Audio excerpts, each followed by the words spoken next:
Hello, everybody. Welcome to the first ever MonDak Wellness Summit. I am so excited to have you here. It's me, Tanya Candee, if nobody knows who I am. I'm excited to have you here. So if you were watching that little commercial I put together, you noticed that I was saying get active in the comments. So thank you already. Some of you had some comments before we started. Those didn't count. You have to start now. So every time you put in a comment, it is going to register you for a drawing. So now I want to thank you for being our tech experiment. So you can guarantee that I'll make some flub ups. And so I thank you all in advance for having grace with me on that.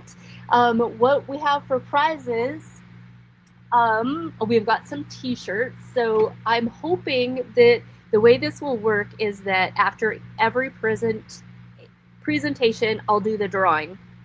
The system won't let you win twice, but if that doesn't work, then I will take down everybody's registration and I will hand draw them tomorrow afternoon sometime. But we've got some t-shirts. We've got some MonDak Summit t-shirts that's got everybody's logo on the back. We've got some calendars.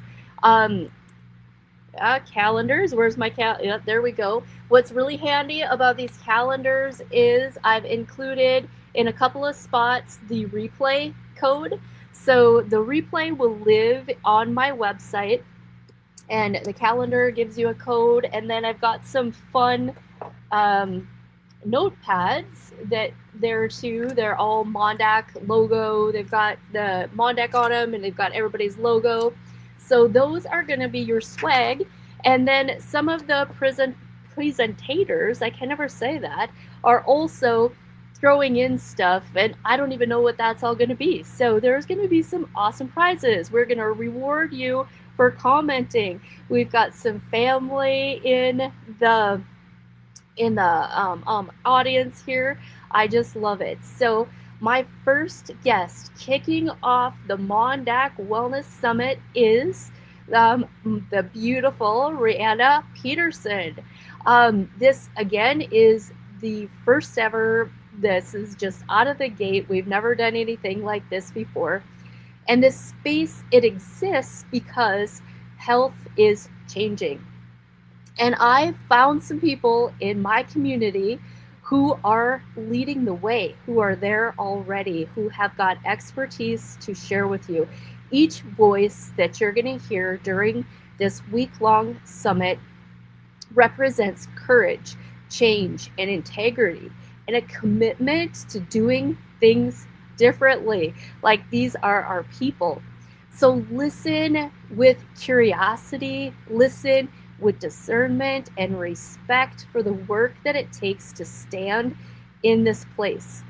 Our first presenter, Reanna, brings a deeply grounding and necessary conversation to the wellness space, one that often gets overlooked. We can talk a lot about healing and physical healing. Reanna is a licensed counselor and the founder of A Counselor for Every Kid. Her work centers around one powerful truth. Gosh, guys, I'm getting emotional. I'm just so excited and honored that you're here. I'm honored to bring up Reanna. Our health is so profoundly shaped by our safety and by our relationships. So thank you for making this a safe place for her to share. Reanna helps people understand how the nervous system heals through connection, through co-regulation, and vulnerability. Look at me being vulnerable, right? Who's proud of me? And why many of us wellness professionals, how our goals quietly fail when they're rooted in shame, rooted in pressure, rooted in lie-based identity. So let's invite her up to share honestly, examine how safe and how we truly feel in our relationships, why professional support can be absolutely transformative, and how learning to be seen without fear can change everything. This is a conversation about healing that goes way deeper than habits, deeper than protocols, and more powerful than willpower itself. I'm so grateful to bring Reanna up to the MonDak Wellness Summit.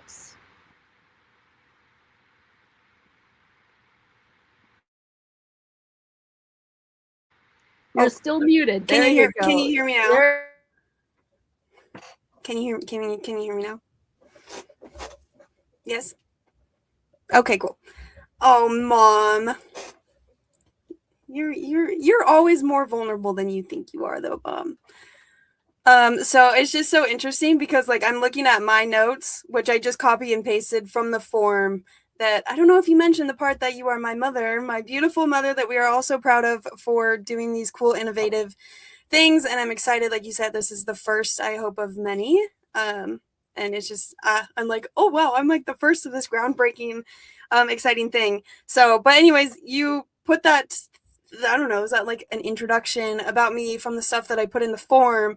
And every time I like hear the things that I'm like passionate about from somebody else, I'm like, oh, that's like, that's a little deep. That's like, I'm excited, but I'm like, I do think I know what I'm talking about, but hearing it from somebody else, I'm like, wow, that sounds like good stuff.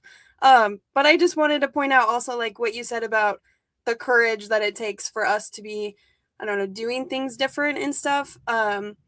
I hadn't really ever like thought about it like that, and I just want to thank everybody in here, and also everybody, you know, all of the fellow presenters, and especially you, Mom. I don't think you give yourself enough credit for the courage that it does take to do these types of things. And I was telling my husband before when I was getting ready, I was honestly, because this is my first like live thing, and it's hi beautiful grandma, and it's just, I don't know, it's just weird. And I was telling him that I was kind of comparing it to my second son's labor, where I was like trying to remind myself of how much courage that I did need. So I thought it was cool that you brought that out. But I also was kind of intimidated when you had mentioned that I bring something that is grounding, because I don't feel super grounded right now. I actually feel not very grounded. So just a disclaimer out there that this is not necessarily the me typically in my professional life. I'm a little more grounded in my professional arena. But yeah, but I liked how grounding and necessary, I would definitely agree, are very good things to describe the things that I am passionate about. Okay, but I'm looking at my notes. But Mom, I first wanted to ask you if you have any questions that you think I should start with from the things that I put on the form.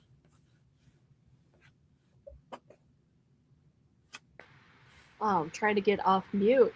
No, I love that we're just kind of having an organic, not rehearsed conversation.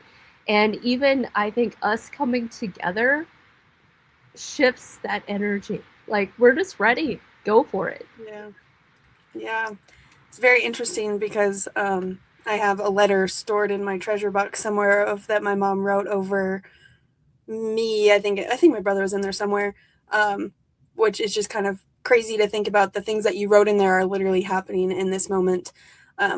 I don't know if you remember that, but maybe I'll share that for the next one when we're all a little bit closer. That's a little maybe too much to share with all these people that I haven't met yet, but maybe someday.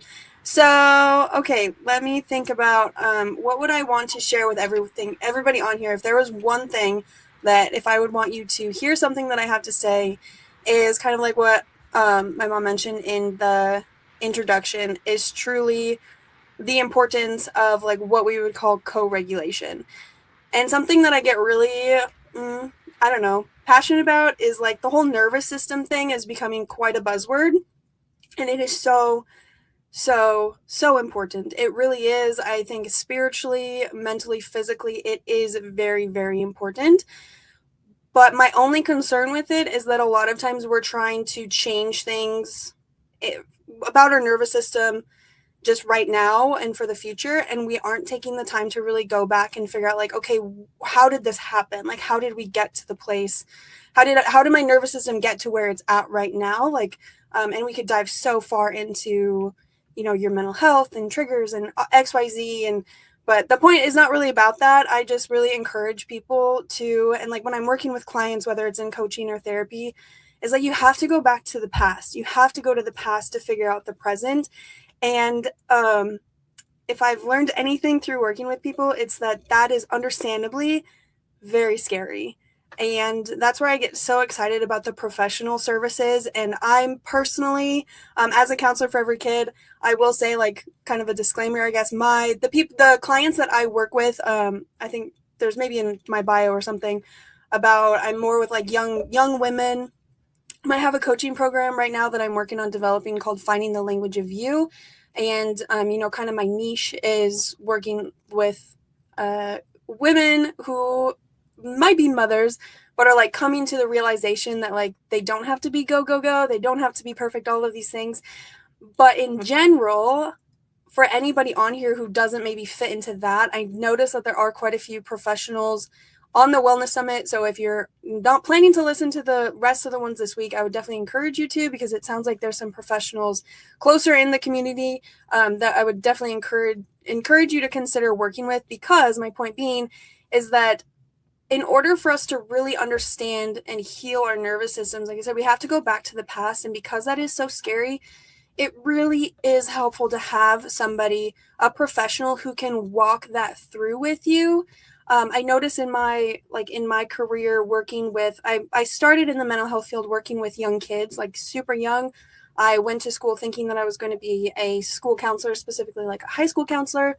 And then I had the option to get my clinical professional counseling license.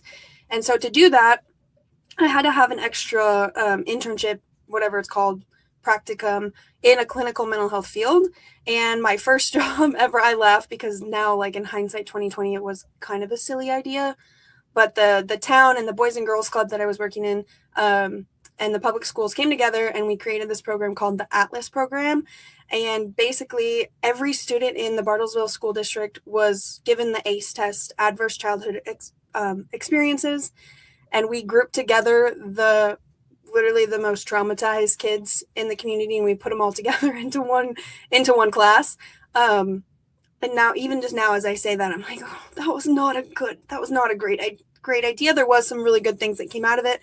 But anyways, that was like my first step into doing things different, because I found a book called The Boy Who Was Raised as a Dog, and I was actually reading it on my way back up to Montana to see family.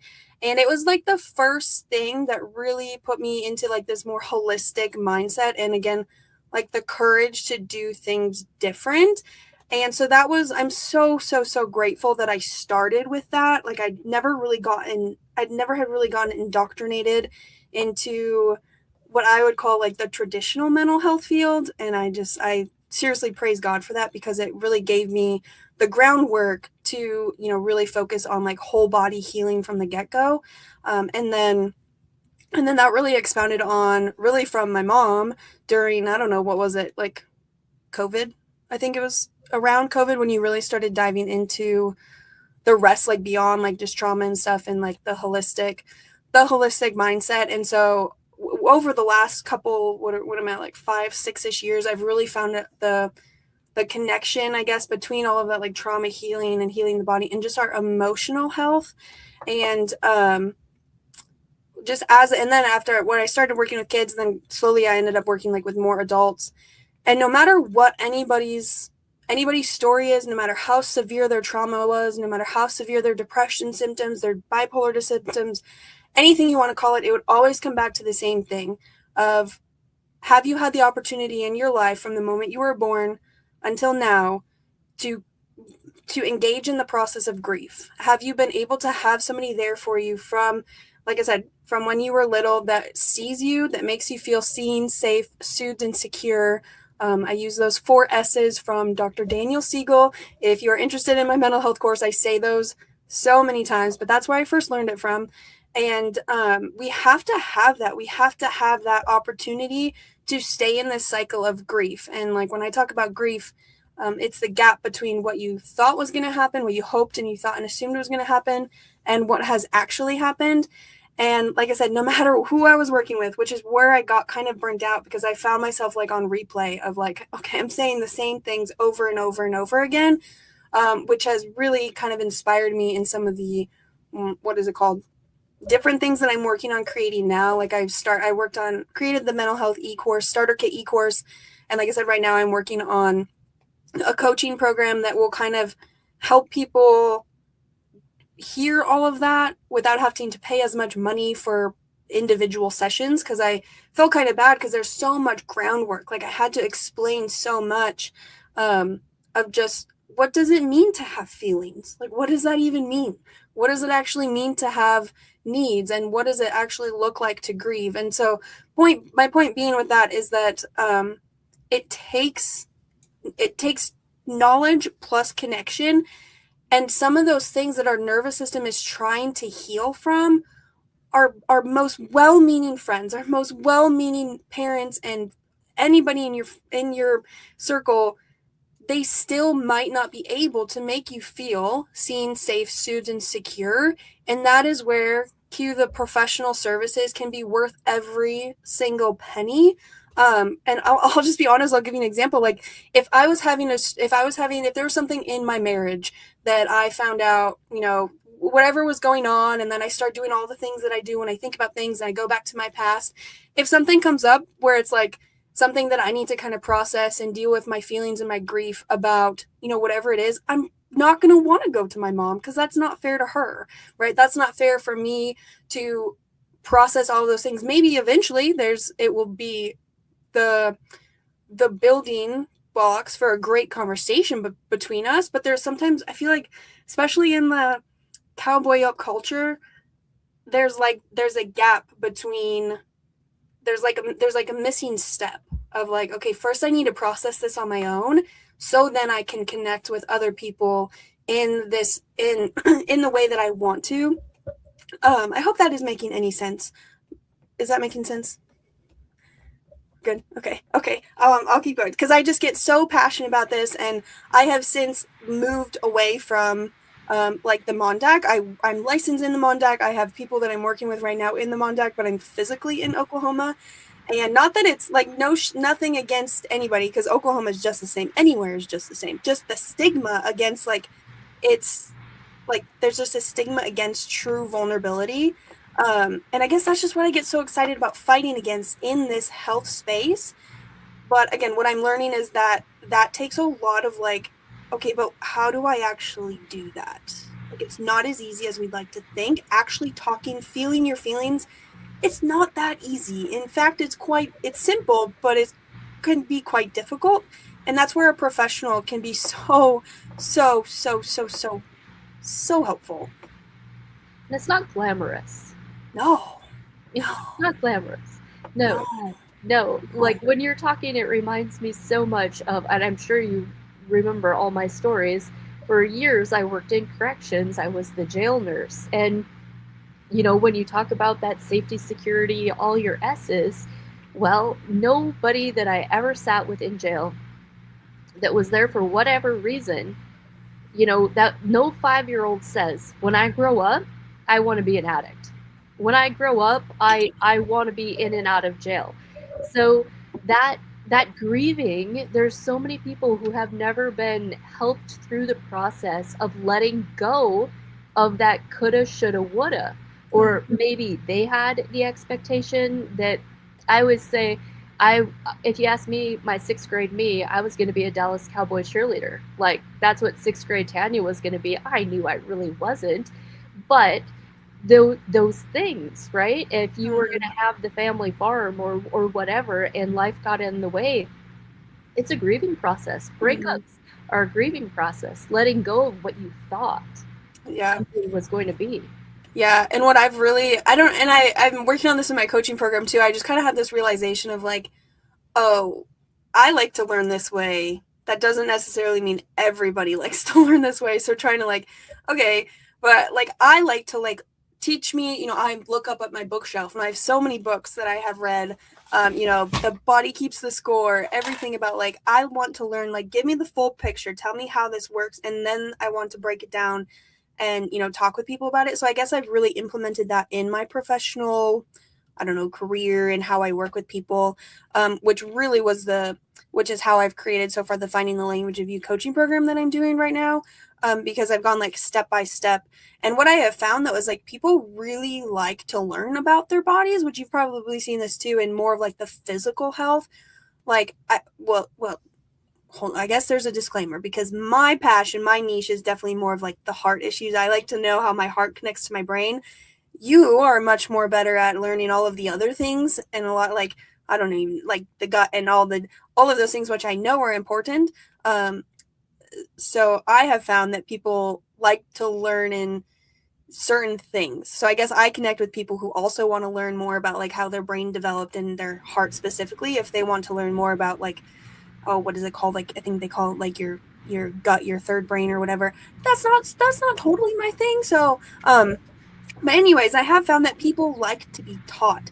And so I literally I have in my program, and when I was working with my clients, I would go like step by step, like, this is how your brain developed. This is how you were supposed to. And when we the thing that is really important about that, what I'm getting at, is a lot of times we don't know what we are supposed to be grieving. There's just something I truly believe, because, like Matthew 18:3 says, like we were, the verse about coming like a child. I have found that there's so much of like, what does that actually mean to be like a child? And so there's just things that our souls craved from the moment that we were formed in the womb, that sometimes it's really, really helpful to actually be taught what was it that you needed. And the biggest thing that it always comes back to is attunement. And it's just interesting because a lot of times, and I would say I think there's a lot of things shifting, which I don't know, I guess I feel like, from what I know, like obviously we're different generations. So I do think that when you said in the thing about being a leader, I have found that I feel like I'm definitely kind of, I don't know, that sounds cocky to say, but like a leader in like the young mom, the like women who are going to become moms eventually, of teaching them of like, no, seriously, like what does your baby's brain actually need to develop well, so that their nervous systems won't need this healing by the time they're in their, teens, 20s and 30s and beyond. And the thing that always comes back to is just attunement. And I think for various reasons in our culture and whatever, that is just something that has been overlooked, that again I get really passionate about. Like, pause, let's hold on, like what does that really, really mean? So that's one of those things that I think I have found that people benefit from learning, that they have to grieve that. So for example, like a question that I always encourage people to really look at is like, what did the first year of your life actually look like? And that can be very interesting to go into, because a lot of times when people think about childhood, they just think about when our memories start to become conscious, right? When we, a lot of times people think about like when your first memory was, typically around the ages of like 4 and 5, but actually the majority of your brain actually developed before you even turned like not, I shouldn't say the majority, before like even before like 2. And so there's just so much that goes on. And then another thing with that, though, that I always like to help people explain is that, it's not right or wrong, right? Like, for example, one of the things that my mom did for me that I won't do for my babies is I cried it out, like like for sleep training. And if you have done that to your babies, like, no shame, that's fine. But I will tell you that I don't want to argue with any of the sleep trainers out there. However, I have cried. I have journaled about when I started to try to decide what I want to do with my baby's sleep. My body, my nervous system in those moments grieved the fact that I didn't have that attunement going to sleep at night. So that's just one example of like, those are those things that I would have never I would have never thought until kind of coming into this knowledge that that's something that would have impacted my nervous system. So point being, like, there's just little things like that are really helpful to know and to understand. And sometimes finding out the answers to those questions can be scary. And again, cue the help of a professional that can help you kind of hold space for that, and that can really help you see and understand that. And I like I said, I just get so passionate about kind of paying, and I know sometimes people get frustrated because it's like, I don't want to pay for somebody to just talk to. And it's like, I get that. I do understand like kind of the hesitations. Trust me, I'm pretty, what is it called? Pretty frugal. Like I don't do my nails. Like I don't spend money on super silly thing. I feel like food and my clothes is about like the most of what I spend money on. But it's so much more than that. Like when you pay for a professional to talk with, to kind of share your heart with, again, you're putting an investment into your healing, into your growth. But however, how am I doing? Okay, I have like 15 minutes. Yeah. I will say though, however, not every professional is the same. And that's where I got really passionate about the mental health starter kit course that I created, was because I have just heard so many stories of, people who were finally at that point. They were finally at that point of like, all right, I'm ready. I'm ready for help. I know that whatever it is that I want to work on, or they have this realization of like, yeah, I can't actually talk to anybody in my circle I want somebody to talk to. And so they get this courage, and it just makes my heart break for all of these people who finally got to this point of courage, this point of like, I will be so vulnerable. And then they were met with a therapist who didn't make them feel seen, safe, soothed, and secure. I mean, I've actually even worked with people who it did the opposite, and they got to a point where they didn't know how to leave the therapy because they felt like they would be, chastised or in trouble. I have worked with people who have kind of shamed the client and whatever, and so stuff like that just absolutely breaks my heart because I'm just having like all these flashbacks of like being in sessions and like getting emotional and like trying to like stay calm to think that like this client that I'm working with was ever treated that way by another professional. Oh, it just makes me so mad. Anyways, so that is why I created my mental health e-course, was because not only that, but people, like so many people can accidentally waste so much time and money by going to therapy, and they didn't even think about like, what are my goals? What do I want from a therapist? What am I looking for? Oh, I didn't know my insurance could pay for this. What? Like those are the things that get completely overlooked, that I'm really glad that I was able to put something together to help people in that process. Because yeah, it takes courage to decide that you want this connection with other people, and then there is a way to do that well. And I think a lot of people just don't know that, and they don't realize that. And so I'm hoping with that and some of the other resources that I like to create and make will just help people have encouragement to try to connect with, to connect specifically with a professional. But I also put in my mental health e-course in module 3 is all about like, okay, but what if that's not an option, right? Because I do fully understand the part about there, maybe you do want to try therapy, or maybe you just have different convictions that that's not for you, but what if there's like financial issues? I have in my module 3 all about how to basically not go to therapy, but get I don't want to say get help, but just maybe improve your wellness without that, if it's something that that you need. I hope that makes sense. And so part 1 is what is therapy, part 2 is how to go to therapy well, and part 3 is what to do if it's not for you. And so I hope that makes sense. I feel like I'm trying to condense everything that I love and care about and am passionate about into a very short amount of time. But yeah. I think that's great. Oh, say, Peggy, Reanna, can you see Peggy's comment? Yes. So it's all online. So I would, if someday I would love to dream. I put the link there. Yes. Peggy. Another thing that you can do, if you go back to my website on the MonDak page and click on Reanna's profile, if you find that easier, it will take you to her website as well. So yes, but yeah. I would definitely encourage people to not don't buy or do anything until after this, because I definitely want to give away a free thing. I just don't know how all of that works, Mom.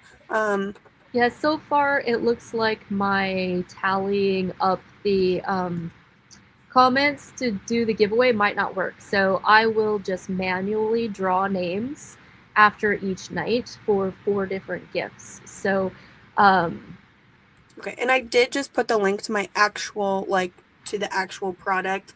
But now I'm like, see, now it's just so interesting because now I'm having all this toxic shame about wait, hold on. I don't want you to think that I'm on here to sell you anything, because I'm not. I just want you to be seen, safe, soothed, and secure. And sometimes I think it's really helpful to have a professional to do that, to give that to you. And that is part of the healer's mentality. The healer's problem, for sure, is that we all have that big heart, and then business is a business, right?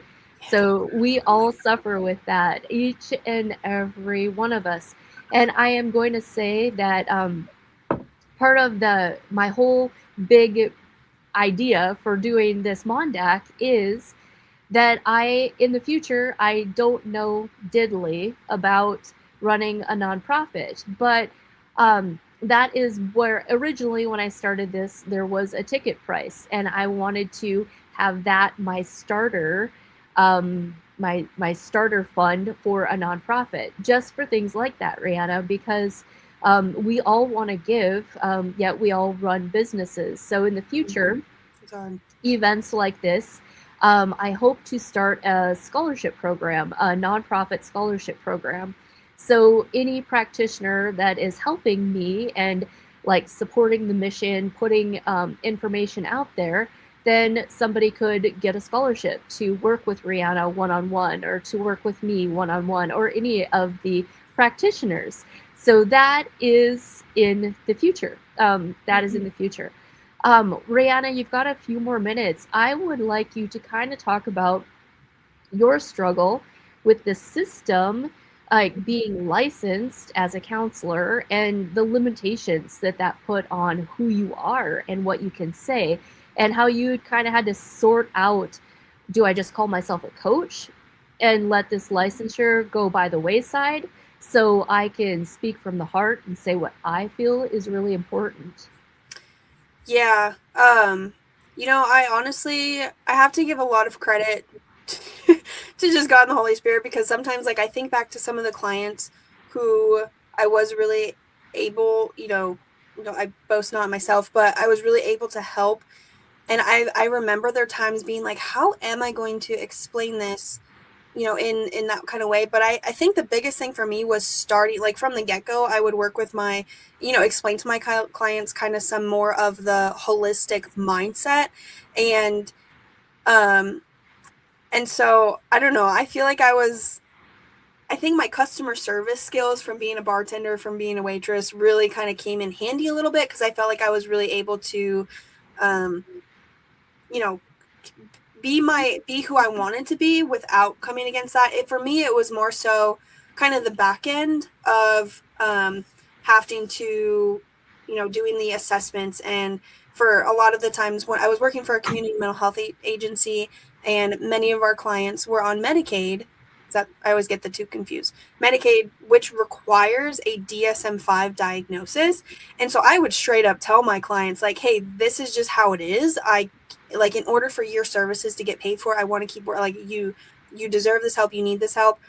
I have to label you with I have to give you a diagnosis on this sheet, because that way your insurance will pay for it.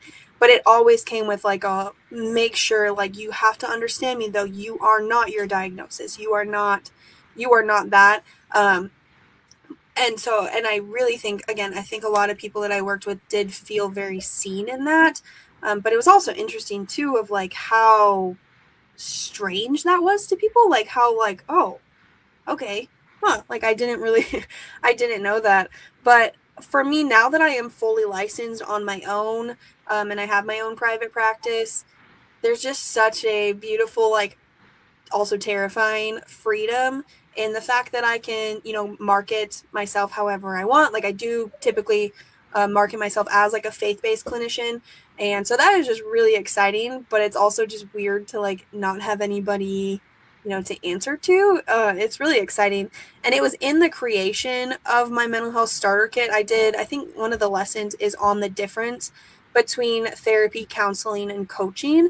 And so actually doing that lesson was kind of really helpful for me to really kind of sketch that out and be like, okay, where are some situations that I can call myself a therapist versus a counselor versus a coach? And so that really helped me break that down. And so now I feel like I just have a better idea of like where it fits. And so, for example, like I'm building my Finding the Language of You coaching program thing, but I also have like a link on, it's called Headway.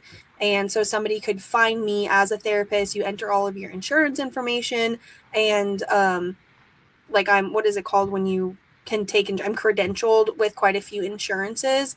And so I've realized that there's an option for both, because then I also get passionate and just frustrated about the fact that, like, you know, insurances won't pay for coaching services, which is just annoying. So again, and that's something that I talk about in my mental health e-course, is that, like, if you look into your insurance and you find out that they're pretty generous when it comes to mental health therapy, go to therapy. Like, even if you don't love the idea of being in that system, like, if you know enough going into it, you won't be fooled by it. Does that make sense? And again, that's something that I teach in the e-course of, like, these are some questions that you want to make sure to ask a therapist before you spend a second in their office or before you spend a dime on their services, so that, again, even if they're in that system, you don't have to be in that system. but you can also get the benefits of your insurance, because honestly, it's kind of like, I don't know, because we do want that. Like, I do think that is important. So yeah, I hope that all makes sense. That was great. Absolutely great. Is there anybody in the comments that has any other questions? There's a few more minutes before we bring up our next presentation.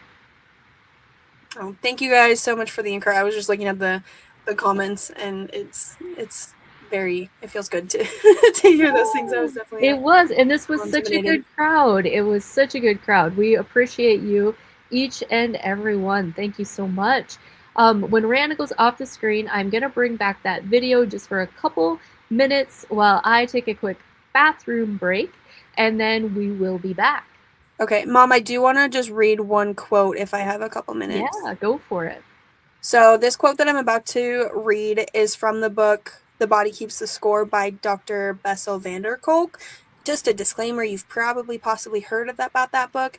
If you don't like textbook style books, don't read it. Find somewhere to summarize it. It is very in depth. But the quote from his book is this, and he's talking about like in regards to healing from trauma and going to professional services, to therapy. He says, actually, time out. Sorry, I misquoted that.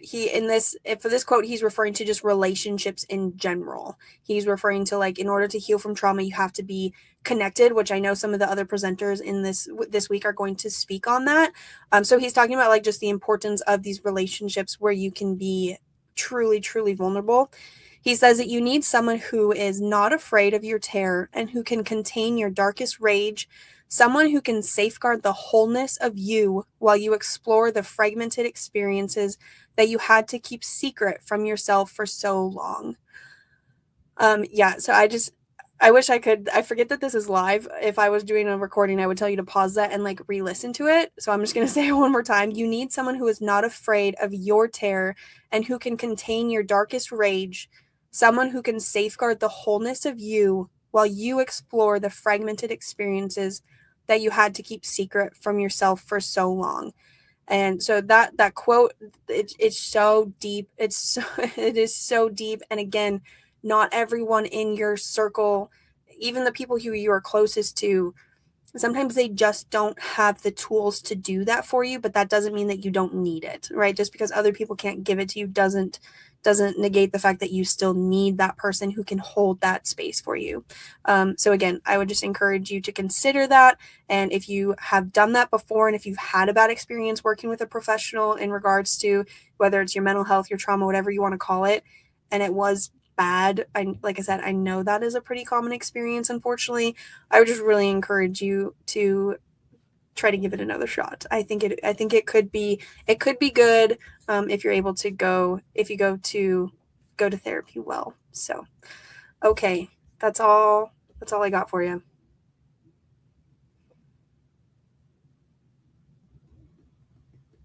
I don't know what happens here because I think my mom may have ran to the bathroom. So let's see if I can find another quote for you. I'm still here.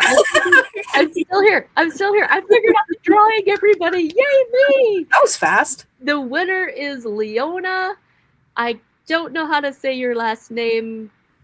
I don't know. Kanapkewiczz.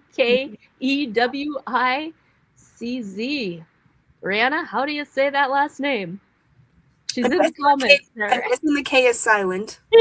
Now, Lexi, I don't know. I'm sorry. That is one of my main vulnerabilities. Is my hooked on phonics. I could never be a radio announcer. So we did get a winner. Woohoo! Awesome, Leona. Where are you from? Are you able to stop in at Awaken Wellness and pick up your prize?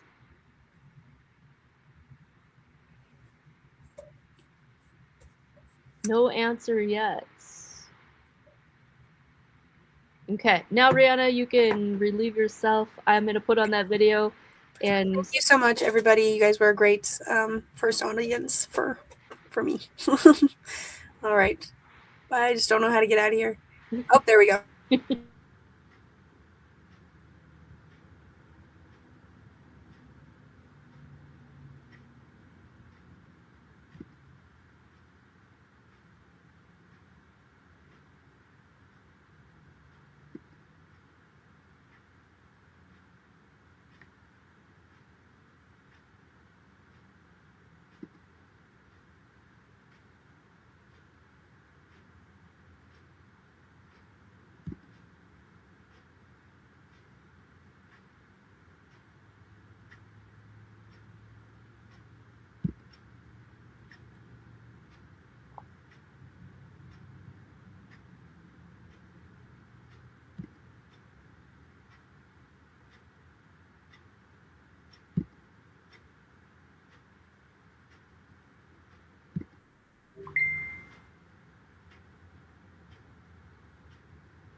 Okay, I'm back. Thanks everybody for staying with us.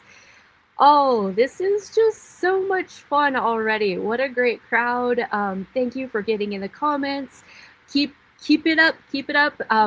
I think I think I should be able to give away another prize at the end of this next presentation.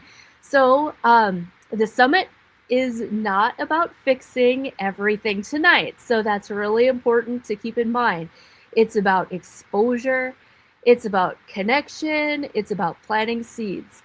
Every presentator, I cannot say that, every presentation brings a unique lens. It's like a smorgasbord of people here in the MonDak. I'm just so thankful that they're being brave and they're coming out, exposing their businesses, exposing their thoughts at new levels. It takes a lot. So I'm so proud of them, and I want them to really know that their unique lens, like we often say that we all have our own colored glasses, right? Some people have rose colored, some people have blue, you know what I mean? Everybody sees life through their own lens and has something worth hearing. So our next speaker, Jessica, I'm gonna get your name right, Jessica. She says like ID Ford, so ID Flighty. Jessica Flighty is a powerful reminder that healing it's not a theory. It really happens and it's personal. After a life-altering car accident abruptly ended her career as a esthetician, Jessica was told she may never fully heal. So instead of accepting that outcome, she turned her recovery into a mission. Today, Jessica partners with a wellness professionals to enhance and extend what they're already doing, using safe in-home based healing technologies that support healing on a deeper level. So welcome. You're going to hear her compassion, her experience, and a little bit of science. Welcome to the stage, Jessica.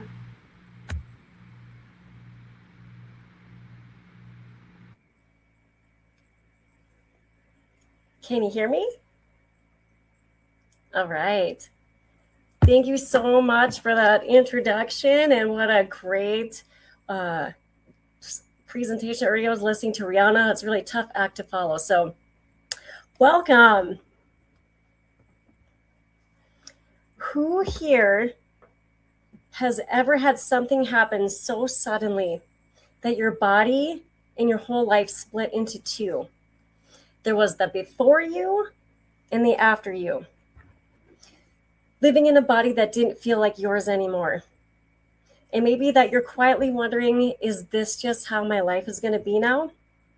If this sounds like you, pop a 1 in the chat.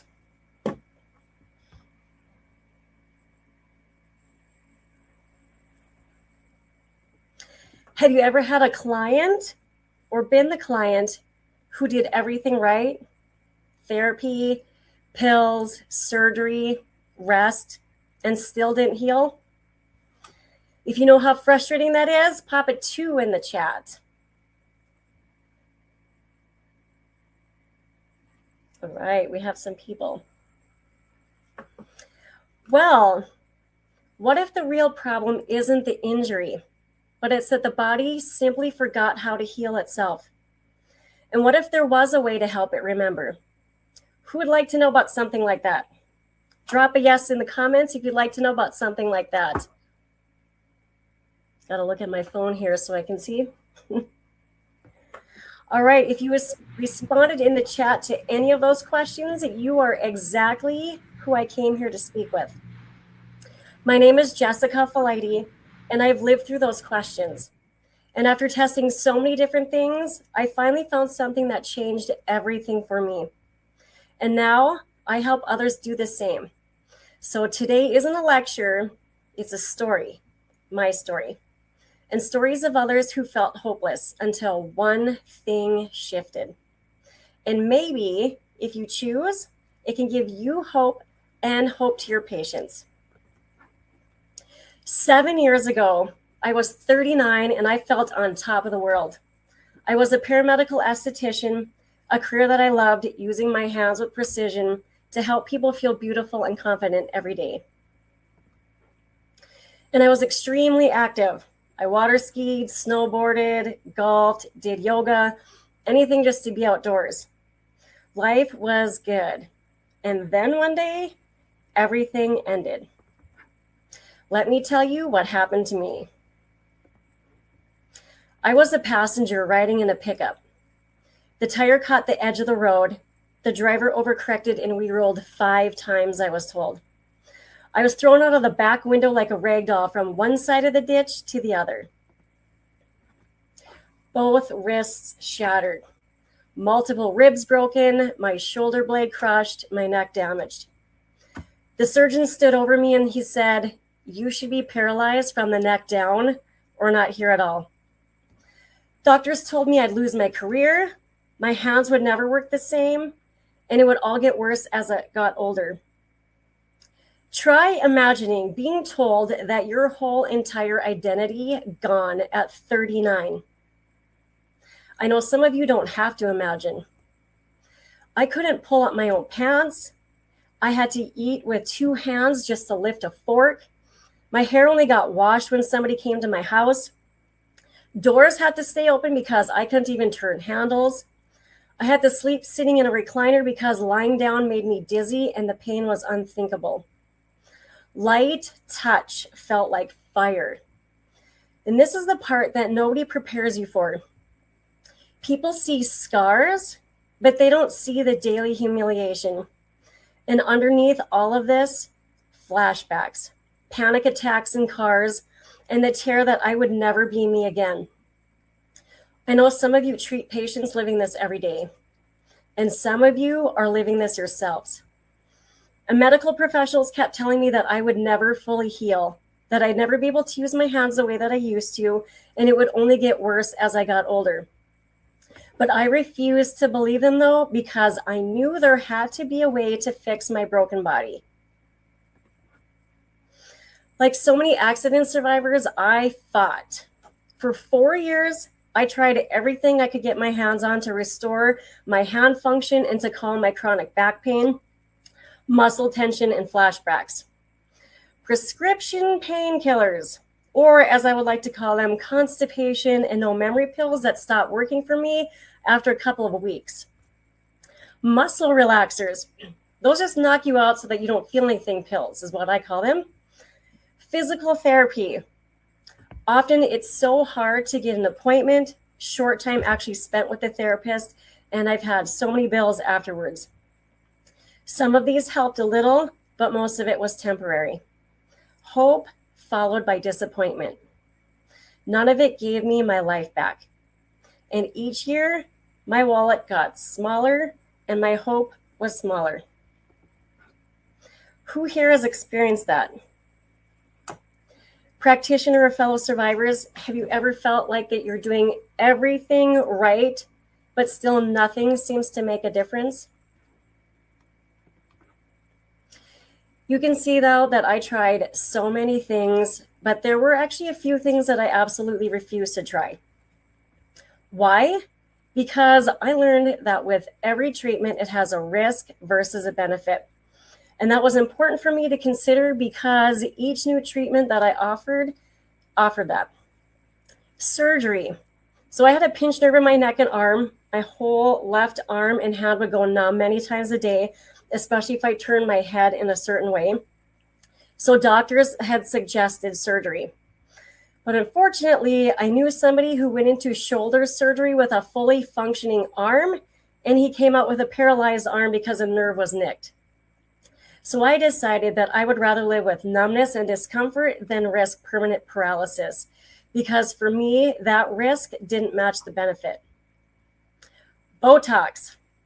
I'm a paramedical esthetician, and there was no way I was going to even stick that toxin in my face, yet sports injury clinics wanted to inject multiple syringes into my already atrophied back muscles to calm the spasms.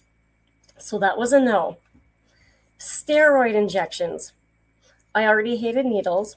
I had already gained weight from not being mobile, and I didn't want more side effects, more inflammation, or more weight on a body that was already struggling for something that might not even last. Dry needling. Okay, so the nearest place was a 10-hour drive, and I couldn't drive. So I was like, how am I going to get there? And now we know that it can actually cause microscarring in the tissues. So I'm actually glad now that I didn't add more trauma to my body. Massage gun. My hands didn't even work well enough to even hold one. So honestly, I had zero desire to even try jackhammer my already hurting muscles. So yes, I did refuse some things, but here is the important part, that I refused to stop looking.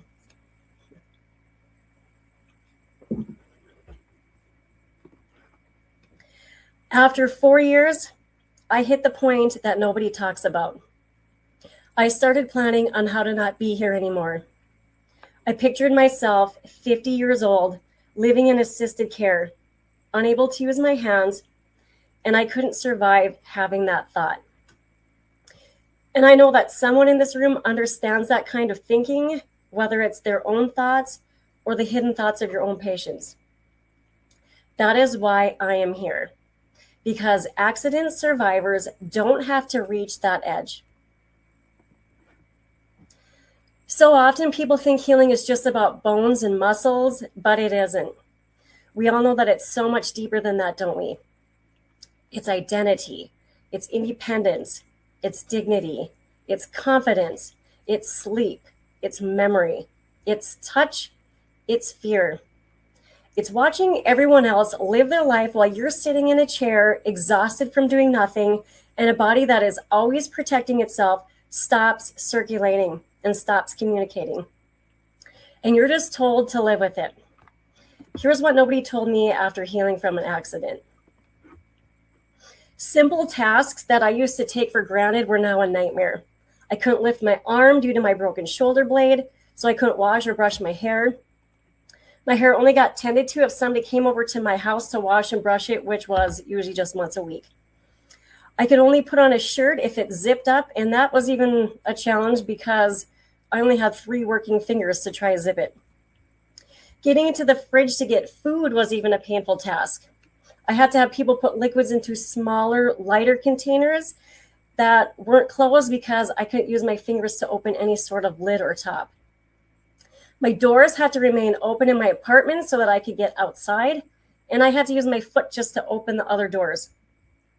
When I traveled to my appointments, the person driving would have to open the bathroom doors for me to get in, and then I'd have to kick the door so that they knew it was time to open the door to let me out. Getting into a vehicle and trying to bend just right that didn't hurt, or trying to sit down without the use of my arms or hands. I had to kick the handicap button open to open the door just to get into the hospital to get to my physical therapy appointments. I couldn't lie down in bed because I couldn't even get into bed, nor could I lie flat on my back without wanting to pass out due to poor circulation. So I had to sleep in a recliner so that I didn't get dizzy, and that was a challenge because everything hurt and was broken from the waist up. Anything that brushed lightly against my hand skin made me want to scream and go through the roof in pain because everything was hypersensitive. And because my right side of my body was damaged, my left side started to overcompensate, which showed up a year later with new aches and cramps. Physical challenges can sometimes be temporary, but it's the emotional and the psychological aftershock that takes the longest to heal. I cried every time that I had to go to physical therapy. One reason was because it was just physically a lot to even get there, but mainly it was because of all emotions that bubbled up as I sat in the lobby just waiting for my turn. I was anxious because I realized that I was going to physical therapy because I wasn't normal anymore. My body was broken, and I couldn't do the simple tasks that I never used to have to think about to even do them.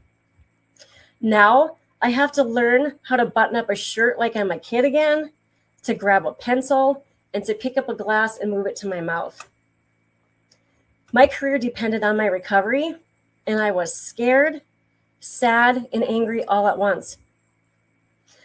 What if I can't use my hands again? Will I have to go back to school? Can I afford to start my life over again at my age being single? I stopped going out in public except to walk to go get a few groceries. I had social anxiety because people would come up to me and ask why I was walking weird and why I had scrapes on my arms and face. People would always ask me about the car accident and ask if I remembered flying out of the vehicle. Outsiders never realize what's actually going through your mind post-accident. They think that they're being caring by asking, but really it just sends you on an emotional roller coaster that you would rather forget. I couldn't even watch a movie with a car going fast without having a nervous breakdown. Any slight movement as a passenger in a vehicle would trigger me. I wondered, will life ever be great again? Or is this just what I meant to live with? One day, after 4 years of testing so many things and losing hope that I would ever be normal again, something kind of weird happened. I was visiting a friend and she said, "Jessica, lie on this mat that I bought." And I laughed. A mat? After everything that I've tried, how is this mat going to help me? But I lie on it, mostly to be polite, and something happened. Not dramatic, not fireworks, but something inside my body woke up, like circulation whispering back into my life. I went home and I did what all skeptics do. I researched, and then I tested it myself every day, like brushing my teeth. 3 days in, my grip was already getting stronger. My back pain already started to change from sharp to dull. And for the first time in a long time, I actually slept throughout the night. 3 months in, I forgot that I'd ever been thrown out of that pickup because I could now open doors, I could cut food, I could drive without my hands locking up, and I could actually stand without needing a chair in the room. And eventually, I did something that I thought I would never do again. I gripped a ski rope and I slalom water skied. And I cried, but not from pain, but because I finally got my hands back and my body. So you might be wondering, is this mat actually magic? No, it isn't magic, but it simply helped my body get the circulation, the electrical signaling, and the oxygen it needed to do what bodies are designed to do: heal. It was the first thing that didn't demand more effort from my broken body. 8 minutes, twice a day, that was it. And trust me, if it required discipline or behavior change, I would not be standing here. Okay, I know I promised no lecture, but if you're someone like me who is big into how the body works, I want to show you this quick video. You're going to see what's happening inside of the body before lying on the mat, 3 minutes on the mat, 6 minutes, and 22 minutes after the full 8-minute session on the magic mat. I also want to point out that this video is of a 35-year-old male under stress, no other health issue. So what you're looking at is of the microcirculation. And what you're seeing is a capillary and arterial on the before laying on the mat and 8 minutes after the 8-minute session. The second screen is of a venule. And this is eliminating waste from the body. And you can also see there are some white circles. Those are white blood cells, which are our immune system. So it's like the cops on the street protecting us. The capillaries, arterioles, and venules make up 74% of our circulatory system. Some of you might still be thinking, okay, how does this mat actually heal? Okay, it uses a low frequency that increases your microcirculation. The way I like to think of it is like a wireless charger for your body. You know how you can lay your cell phone on a charging pad instead of plugging it in? It's like that, but for humans. So when you lie on it, it helps open up tiny little blood vessels. It supports oxygen delivery. It helps remove waste like CO2, and it gives your cells the environment that they need to work again. Most people don't feel anything as they're on it because there's no heat, there's no vibration, and there's no shocks. But just like you don't feel your hair or your nails growing, things are taking place under the surface. So this is what is taking place in the body, as like how in that video you saw previously about the blood flow before and after, how sluggish that blood was before lying on this mat, and how fast it was moving after 8 minutes lying on this mat. And I found that interesting, but it's actually this next thing that really got my attention. Who here has ever tried to change your diet or exercise routine? Put a Y in the chat. Yep, I sure have. And why is that so difficult? Because it requires a change in behavior, correct? And that's often not an easy thing for most of us. But what if I told you that to get full benefits of the Magic Mat, it requires no change in behavior? This Magic Mat is a great team player when it comes to working with other devices or other treatments. This is being used as an adjunctive therapy that can be incorporated into patient treatments if you're a clinician, and for patients to use at home in between treatments. So it doesn't matter that if you're in a clinical setting or in the comfort of your own home. The basic protocol for maximum benefits is 8 minutes in the morning and 8 minutes in the evening on a full body mat. That's it. Easy, right? You can put the full body mat on top of your body if you are immobile and can't get out of bed, the recliner or hospital bed. You can be on the couch, recliner, massage table, chaise lounge chair, floor, or on a rug. You can even use it outside in nature. If you're someone who travels a lot for work or pleasure, there's also a second body mat. This one lies nicely on your mattress, and you can put it under your mattress cover and sheets with your blankets over it. It also works well on a massage table in your clinic. It also folds up nicely for travel in your backpack or suitcase. And if you or your patients have bladder or colon leakage issues, you can also use a waterproof mattress cover so that your bed doesn't get wet.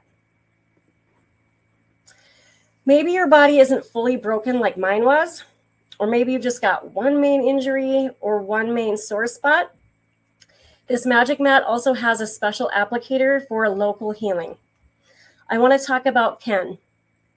53-year-old Ken had already been through the frightening part, a blood clot that eventually dissolved. But the swelling in his legs and feet never truly left. So it made even the simple act of him putting on his shoes feel like a daily reminder that something still wasn't right. When I met him, I used one applicator over his liver for 8 minutes, and at the same time, I placed another below his calves to his feet. And after that short session, I repositioned one applicator and left one bee sit under his calves and feet. The next day, his wife called and told me that Ken had been outside on his feet working all day. And that was something that he hadn't been able to do comfortably in quite a while. But she still had wondered, what exactly should we be looking at to know if it actually did anything? 2 days later, she texted me again. Something interesting happened, she said. Yesterday morning, when Ken went to put his shoes on, his shoes were too big. I'm guessing inflammation down. He's never had that before. A result, maybe? Her words weren't filled with hype, but a quiet surprise. A moment noticing something in real life that didn't used to happen. I've also had the chance to work with people of different ages recovering from knee and hip surgeries. What struck me wasn't just their determination to not miss out on upcoming activities and events that they wanted to be healed for, but it was actually their pace of their recovery. Orthopedic surgeons often remind patients that a full recovery can take close to a year. But all the individuals that I've worked with were showing the kind of progress that we typically expect at the 12-month mark. But only they were reaching that level around month 3. The only variable that we changed was adding daily sessions with the mat and specific applicator positions. Nothing extreme, just a consistent protocol alongside whatever their surgeon had already prescribed them. So I'm not claiming that it replaces rehabilitation or medical care, but what I am noticing is this approach seems to support the body's natural healing process in a way that I didn't expect. And when people can reclaim 9 months of recovery, it raises questions worth exploring. I also want to share a story about how I helped use the B-Sit to help Dan. At an expo earlier this year, I met Dan, a 71-year-old veteran who was working the booth next to me. He asked about the mats in my chair, and when we began talking, he quietly shared some pieces of his story. For years, he had lived with nightmares from his military service. He relied on a walker because any kind of distance was exhausting.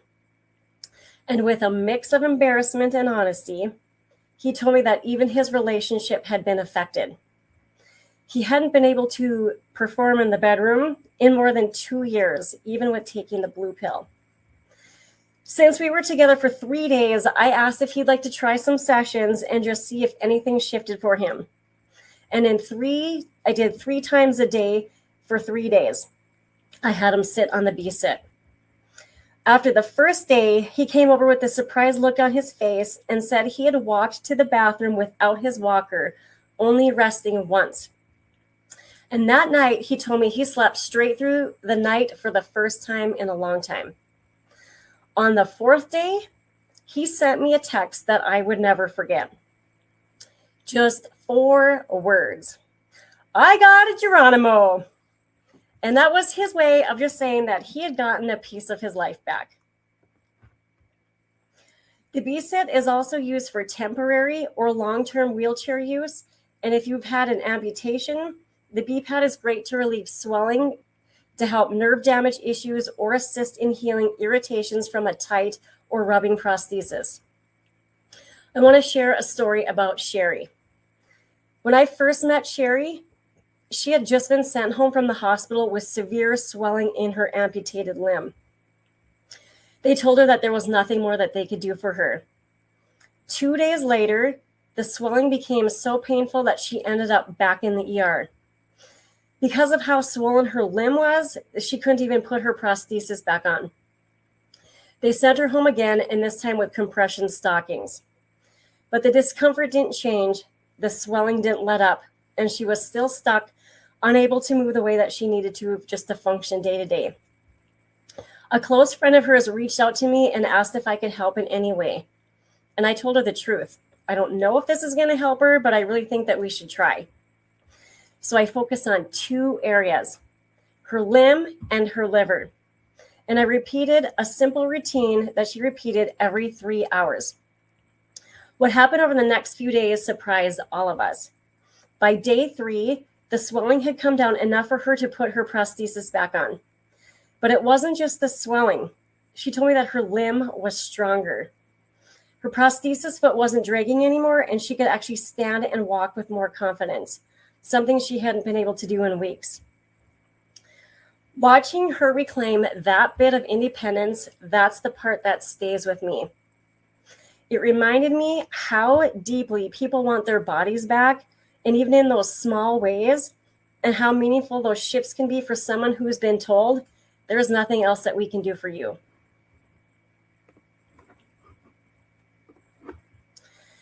There are many ways that I use the B-Spot and B-Pad in my healing journey. Because I broke my neck, it was hard to turn my head from shoulder to shoulder. So try backing out of a parking spot when you can't turn your neck. I felt like Frankenstein. I had to move from the waist up just to turn and look behind me. And to help that, I would use the B-Pad like a scarf to get my mobility back in my neck. Now I don't have to actually turn from the waist. I can actually turn my head to back out of a parking spot, which is amazing. I also loved using the B-Pad down my spine for my tight, aching back, and it helped calm my muscles, and it also helped restore my balance and my mobility. Another way that I benefited from the B-Spot was treating my wrists and over my wrist plate. It helped loosen up my tight, aching wrists, and it also helped give more strength and grip and flexibility back to my fingers. You can use the B-Spot to move throughout an area, or use the fixing strap and leave it on one spot. Due to my arm being behind my body after being thrown out of the vehicle. My right arm always ached due to overstretched muscles on this side of my body. And honestly, that was the hardest thing for my body to recover from. So I would use the B pad down my whole arm just to ease the discomfort and to help restore the function of my hands. It helped me be able to grab a cup and move it to my mouth to take a drink. And that was something that I wasn't sure if I was going to be able to get that back. These sessions can go for 8, 16, or 20-minute sessions, and they can be used every 3 hours for quicker healing, which is what I did. For the lower body, there are also many ways that you can utilize the B pad and the B spot. I would place the B pad between my legs so that I could stand longer without getting swollen legs or feet once I was able to stand longer without discomfort. I also used it between my legs before I would push mow my lawn and also to snow blow my driveway after I was healed. Surgeons like to bacon wrap it, or serpentine styles, like I like to call it, the B pad to work on the soft tissue in a different way post-surgery to help reduce swelling. Let me share another story about Frank. A 75-year-old veteran I worked with hadn't been able to feel his feet for 35 years due to Agent Orange. His doctor told him both legs would need to be amputated if things didn't change. He told me if that were to happen, that he would take his own life. After one session on him, he felt the pads of his feet. After his second session, as he climbed the ladder, he could feel the rungs underneath his feet. 4 months later, he walked over a mile while deer hunting, steady and on his own. And he said to me, "Jessica, now I don't have to have my feet cut off and I get to stay at home and live my life." Even though I'm speaking today on areas of the body with discomfort, you or your patients may also have other issues along with your body aches. You may have bladder issues, colon issues, digestion issues, a liver issue, kidney issues, pelvic or genital swelling, prostate issues, uterus or ovary issues, fertility issues, rectum issues, or intimacy issues. I want to talk about Jerry, a 72-year-old gentleman with a liver condition. A few months ago, he landed in the hospital with severe swelling everywhere. His blood test read 400. Normal is 30 to 40. When he finally got home, his wife called me in tears. He doesn't want medication, she said, but he can't stay like this, so what do we do? So I asked Jerry to try something unusual, something that he could do at home. I had him drink something simple and place something over his liver 3 times a day, and that was it.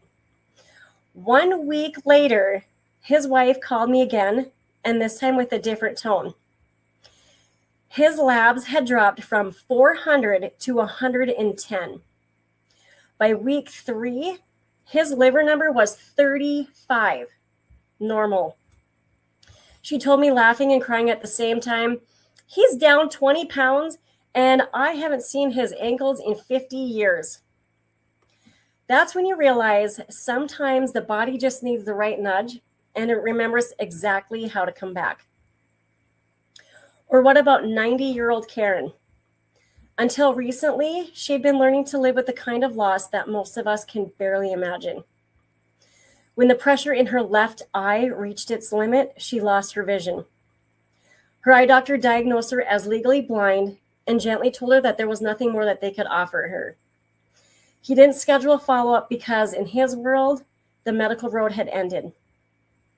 Karen's son wasn't ready to give up on his mom's quality of life. He reached out to me and asked me the question so many families ask when medicine has done all that it can. Is there anything at all that we can try? I was honest. I told him I don't know if what I do can help her, but I also knew that it was safe to try, and I knew the technique had been used by an optometrist for certain eye-related conditions. So we tried 1 8-minute session. 3 hours later, her son called again, but this time in utter shock. His mother, who'd been seeing only black in that eye, was now seeing blurry color. Over the next month, I saw her 5 more times using the same technique. Slowly, she went from darkness to color to shapes to the world beginning to come back into view.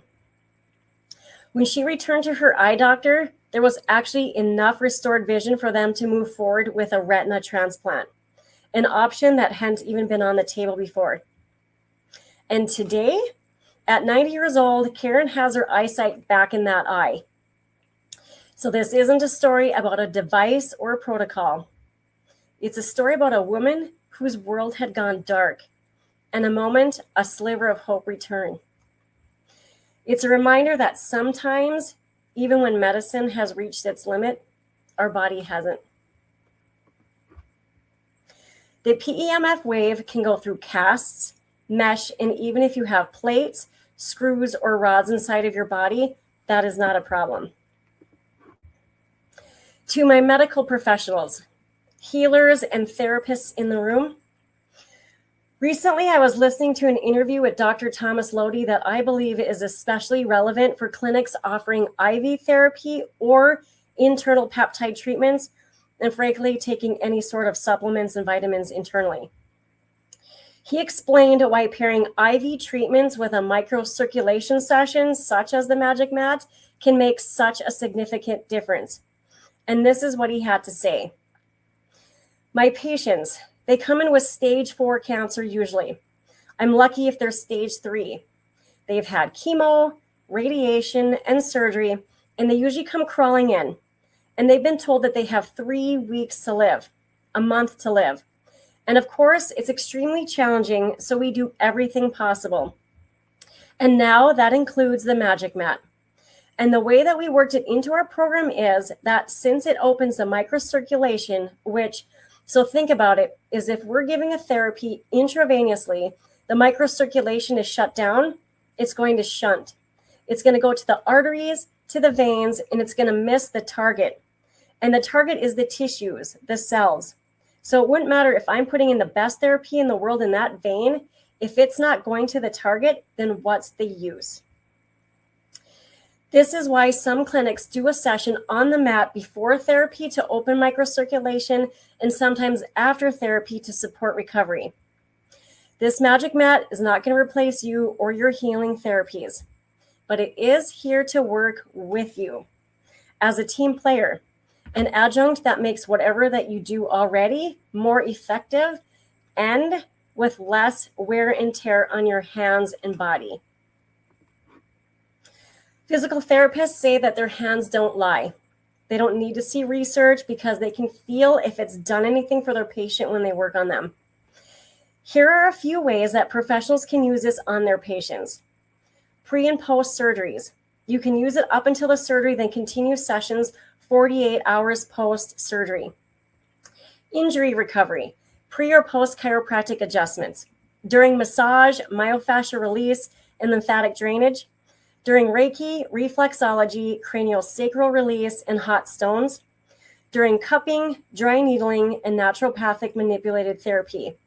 In the lobby, prior to getting a physical treatment, psychologists use this on their patients before or during a therapy session, before a decompression session, before or during physical therapy and osteopathic manipulation, before laser treatments, before IV therapy or internal peptide treatments, before water therapy, during acupuncture or acupressure treatments, and sound therapy. The special program offers a special frequency to put your body into rest and relaxation. Here are a few ways that the Magic Mat helps accident survivors emotionally. Use it before you get into a vehicle and travel to calm your mind. Use before a physical therapy appointment to calm your mind and relax your muscles so that your session is more effective. Use before or during a psychology therapy session just to put your mind into a calmer state and to be able to actually focus on what the therapist is saying. Use before you have to be in crowds if you get anxious in crowds or just to leave the house. I want to share a story about a 31-year-old woman I worked with named Mindy. She was a woman whose world had quietly collapsed in and on itself after surviving human trafficking. For years, her home became the only place where she felt remotely safe. And even then, her safety lived on the edge. She slept poorly, waking often with vivid replays of what she had endured. And any sudden movements in her peripheral vision made her startle. Her muscles stayed locked as if her body had never received the message that the danger had actually passed. Family interactions became difficult. Every sound, every request, every small disruption all felt like too much. Most days she stayed in her bedroom, she ate there, she coped there, and she rarely left the house. Her sister-in-law reached out and quietly asked if I could come sit with her and try something non-invasive, something that might help her nervous system calm down. I use it in a specific setting designed to help support deep relaxation, and 20 minutes, she simply rested. None of us expected what happened next. As she was on the mat, she started sharing her fears and discomforts, something she hadn't said to anyone since the situation. The family invited her to join them at the lake that day, and something that she had declined for years. But this time she said yes. Not only did she leave the house, but she spent the afternoon outside around people, talking, laughing lightly. Her sister-in-law told me that she actually seemed present, calm, not on alert, not tense nor on edge. And that night, for the first night, she got to sleep. Her body, usually braced and tense, finally softened. This isn't just about a fix. It's about witnessing somebody's system shift, if only if it was for a day, back towards connection, safety, and possibility. I want to share a quick story about how I incorporated light into my recent healing. A year ago, when I was just getting into CrossFit, I ended up in the doctor's office with discomfort that I just couldn't ignore. And after some evaluation, I learned that I had torn a rib muscle. The plan from the doctor was clear. We were going to alternate from ibuprofen to Tylenol every 3 hours and expect to be out of lifting for about 3 months. And I remember thinking that that plan was not going to work for me.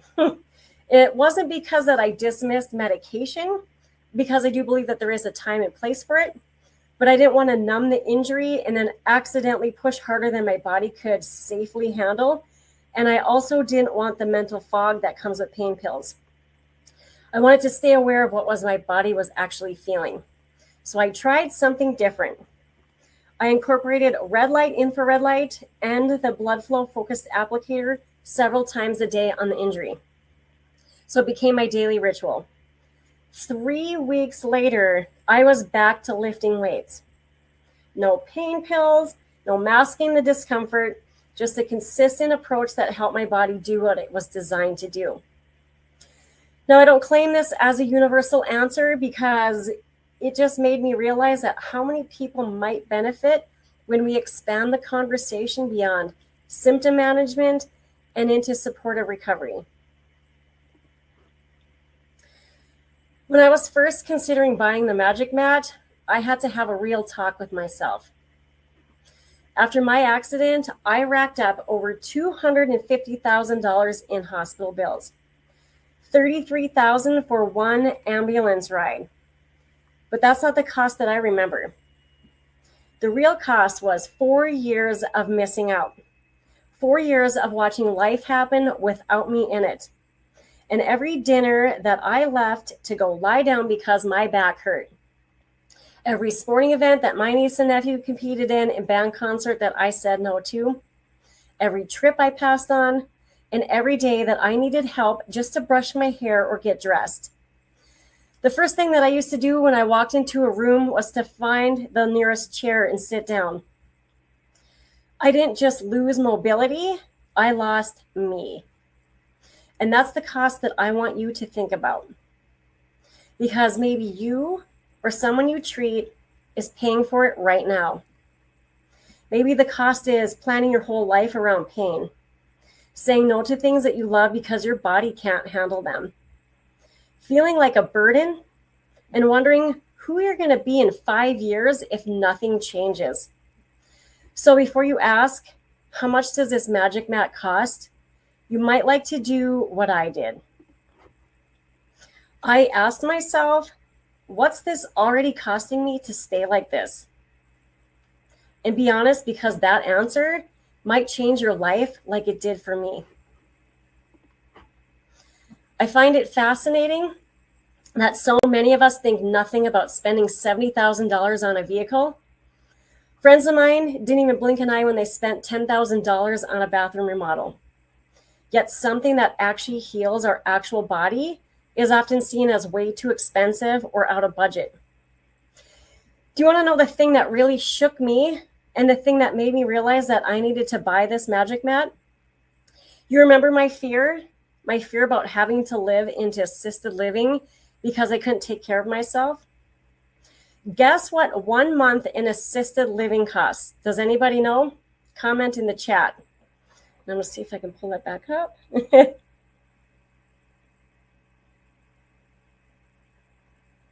Any guesses on the cost of assisted living?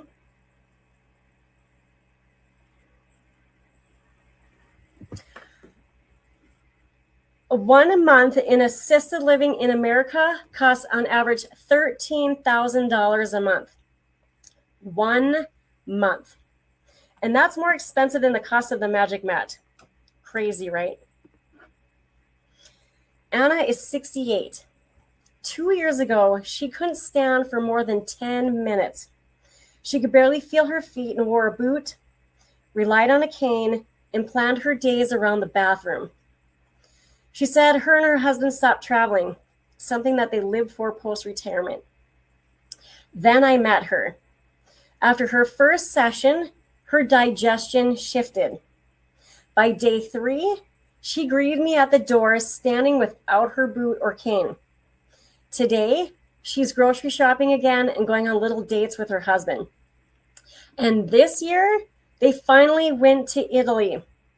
When I asked her husband what the best part of the trip was, he said, watching Anna stand smiling while the waves hit her. Sometimes the moment that matters the most is just simply being able to stand again. For the professionals here today, you can choose to keep doing the treatments you've always provided and hope that they're the right ones for that particular client. Or you can choose to add something that doesn't wear out your hands, doesn't require more pills for your patients, and enhances the treatments that you're already providing for them. Imagine how grateful that they will be when you finally help them heal. My fellow survivors, you didn't choose to be injured and be stuck dealing with physical and emotional trauma, but you can choose how to heal from it. And maybe you might choose to try something that helped a woman whose body was so wrecked she thought she'd never get her life back. And then I did. I'm not here today to sell you a mat, and I'm not asking you to believe everything that I've said, but I'm asking you to stay open to possibility for yourself or for the people that you care for. Because sometimes the body just needs the right nudge and it remembers how to come back. And if anything in my story stirred something in you, if part of you said, God, I need that, talk to me afterwards, ask questions, make an appointment to feel the mat for yourself. Tell me your story. There is no pressure, just possibility. Because I'm standing here today with working hands, strong posture, and a life that I love. After being told that I would never heal again. And I refuse to keep this option a secret. And if you're ready, I'm ready. My name is Jessica Faleide, and my business helps people who've been in major accidents, who got told they never heal again, like what happened to me. I help you get real, lasting relief without leaving your house. I don't know if this will work for you like it worked for me and the people that I've worked on, but what if it does? To book a consultation with me, you can text or call me at the number on the screen. I have 7 slots available right now. Thank you for your time and happy healing. Thank you so much, Jessica. Wow, those stories were amazing. You on that water ski after, I mean, I know how much grip that takes, and I have never had a crazy accident. So, wow, that is just wow. You're in good company in the comments. You've got a lot of Beamer people, a lot of people that own them. There's a Heather that might want to get in touch with you. Her mom has got an issue going on. I did mention in the comments that you do have some rental units. Yes. So, yes, awesome. You did amazing. You filled your time with grace and spoke like you've been doing this your whole life. You did such a good job. Oh, thank you. Thank you. And you are over actually. So great. you guys, Jessica will be here in the comments. So she can keep chatting with you in the comments. We're going to go ahead and get rolling with Brenda, who is next. Thank you. Yes, thank you, thank you. Right, let me get my notes over here. I'm excited. This is just absolutely how I pictured this would be. This is what collaboration looks like. Different people from different backgrounds using different methods with one shared goal is helping people, bringing people to a better state of health. The Bakken is full of practitioners who are willing to step forward. And tonight you are getting to hear from 4 of us. I will speak at the end. So in the MonDak, we know what it means to be tough. Like I love Jessica's determination, what it took to come back from that. Like that's awesome that magic mat found her, but it was deep in her. She had to have the heart to bring that back. So we raise families, we work long hours, we show up when it's hard, and we carry responsibility quiet. We are MonDak tough. Here is what gets missed in communities like us. The people doing the most caring are often the ones running on empty.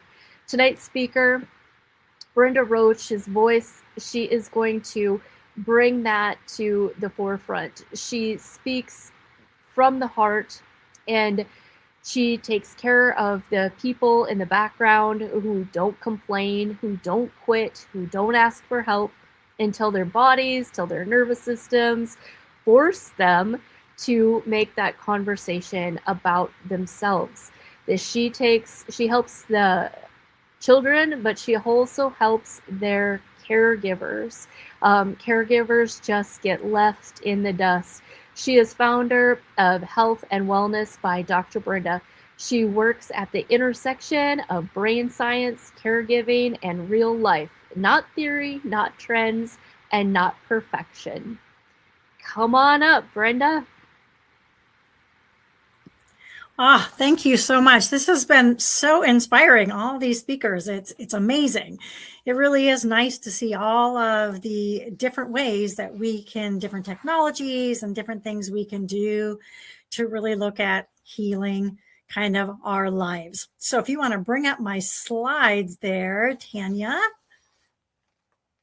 Excellent. Thank you so much. So again, I am Dr. Brenda Roche, but you can call me Brenda. I'm a pediatric neuropsychologist, a wellness practitioner, and really someone who has spent many years just walking alongside families of children with special needs, foster, adoptive parents, grandparents, and the professionals who support them.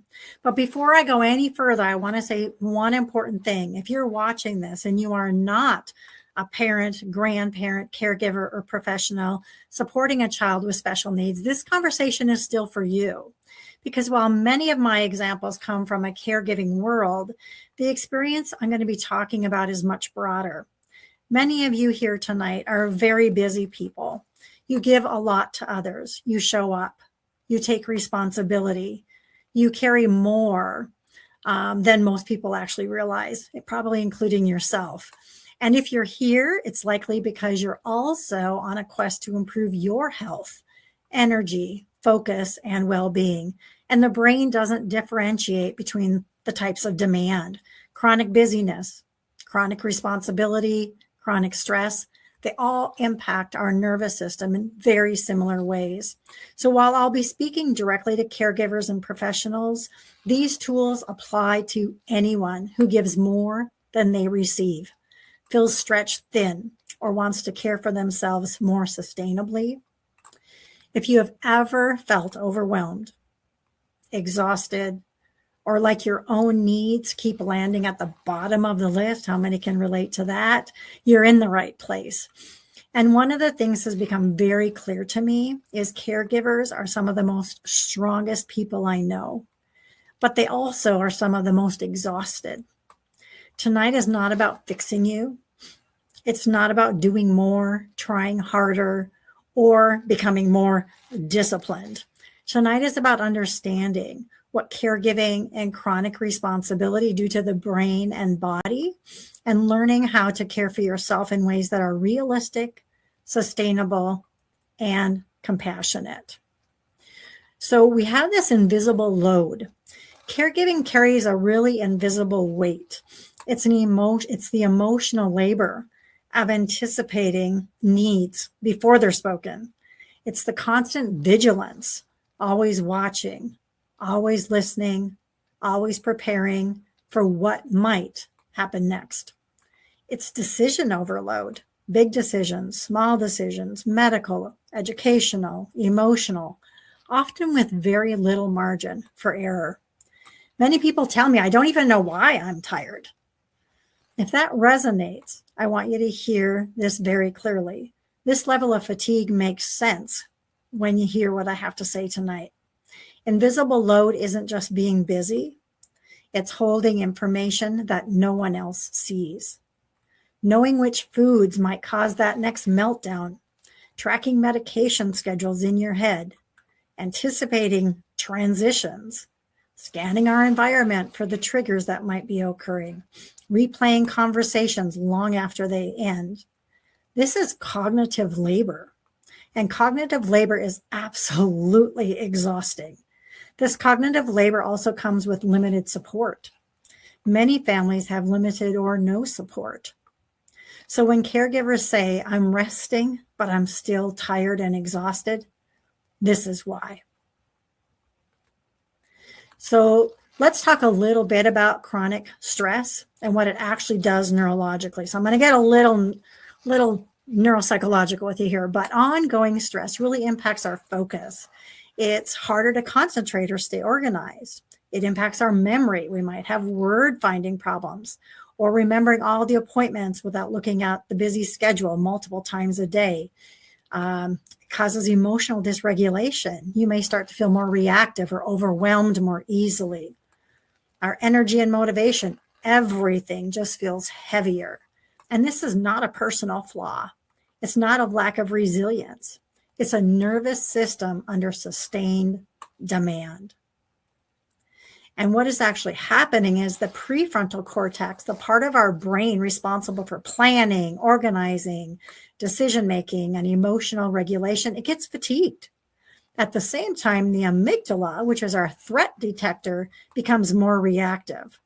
Our stress hormones like cortisol stay elevated, executive functioning decreases, compassion fatigue increases.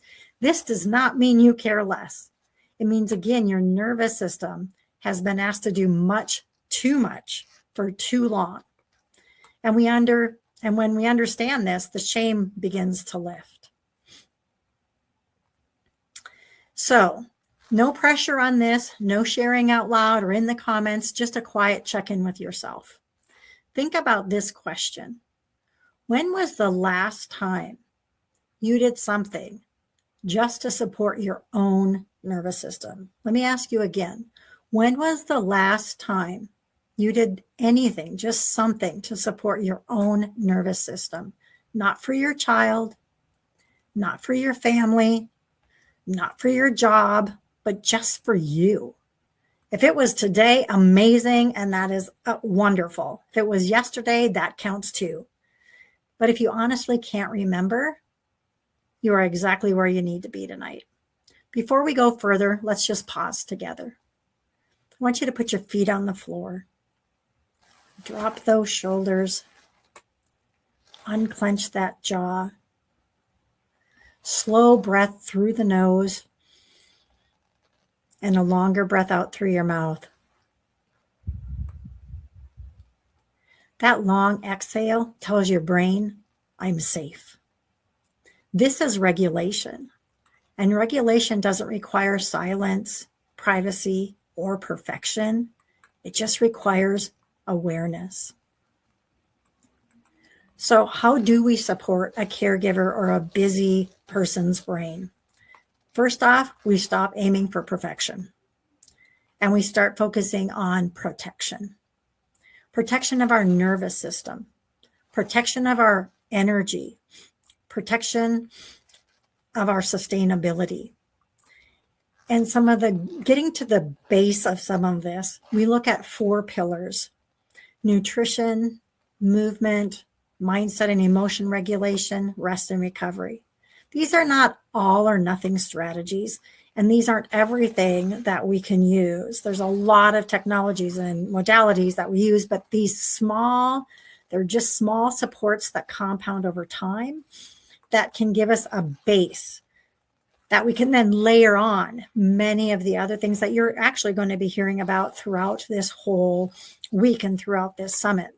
These are some of the really basic things that we can do that don't cost us anything, that we can implement on a daily basis. And so when we think about this and we think about nutrition, brain fuel, again, not perfection. Nutrition is about consistency, not complexity. The brain needs steady fuel to regulate mood, energy, and focus. And when fuel is inconsistent, your brain has a harder time with emotion regulation, attention, stress tolerance, patience. This is especially important for caregivers and anyone who is under chronic demand. Decision fatigue is real. When you're making hundreds of decisions a day, your brain will naturally look for shortcuts. This is not about laziness, it's neurobiology. So instead of asking what's the healthiest option, ask what's the most supportive option right now. Supportive means that it's stabilizing, it's sustaining, it's doable, and it's realistic, not perfect. Prioritize protein and fiber is a really great thing to just start with. It helps stabilize our blood sugar. Protein helps with neurotransmitter production, satiety, which basically makes you feel full, and steady energy. And fiber slows down that digestion and prevents rapid blood sugar spikes and crashes, because when we have our blood sugar drops quickly, the nervous system actually interprets it as stress. Blood sugar crashes often feel like anxiety, irritability, brain fog, shakiness, exhaustion, all of these. And many caregivers think that they're burnt out, when part of what they're feeling is simply an underfueled brain. And so using simple options that don't require a lot of planning, because again, we're all busy, right? This is not settling. This is a strategic support. If food requires too much thought, it often doesn't happen at all. So we remove the friction. That might look like repeating the same breakfast every day, keeping protein visible and accessible, eating the same lunch multiple days in a row, pairing protein with whatever is easiest. And we give ourselves permission to let good enough be good enough and not perfect, because consistency beats perfection every single time. A smoothie counts, leftovers count, a protein bar in the car counts. Eating something is often better for the nervous system than waiting for the right thing. Feeding yourself is not selfish. Feeding yourself is nervous system care. And when your nervous system is supported, everything else becomes just a little bit easier. And then we think about movement. This is regulation, not exercise. While I do triathlons and I do a lot of working out, that's not what I'm talking about here tonight. Movement is one of the fastest ways to regulate the nervous system, and it does not have to look like exercise. I encourage what's called movement snacks, 30 seconds to 3 minutes, doing calf raises while brushing your teeth, gentle twisting while seated, rocking side to side, while waiting at your child's appointment, doing shoulder rolls, ankle circles under the chair, 5 slow breaths with a long exhale. In the car, shoulder shrugs at the red lights, neck stretches while you're parked, deep breathing before you start the engine. And then with your child, things you can do are wall push-ups together, marching in place for 30 seconds, shaking it out before transitions, reaching arms up to the sky. Because these movements, especially when you do them with your child, help both nervous systems regulate. So earlier, Reanna talked about that co-regulation. This is an example of some of the things we can do with our children as well, because when your child sees you pause, breathe, and move, you're modeling regulation for them, not just self-care. Even small movements tell the brain, I'm not trapped and I'm safe. And then we have mindset. Caregivers and chronically busy people carry a lot of guilt. So we practice something I call caregiver pause. It's just 30 seconds. It's noticing your breath. It's dropping those shoulders again, relaxing that jaw. This brief pause signals safety to your brain. We also work on self-talk because most of us, to be honest, the way we talk to ourselves, we would not be friends with ourselves, with a person that talked to us the way we might talk to ourselves. So instead of also saying, I should be doing this, I get to do this, or I'm responding to a very demanding situation with the tools I have right now, and I'm doing the best I can.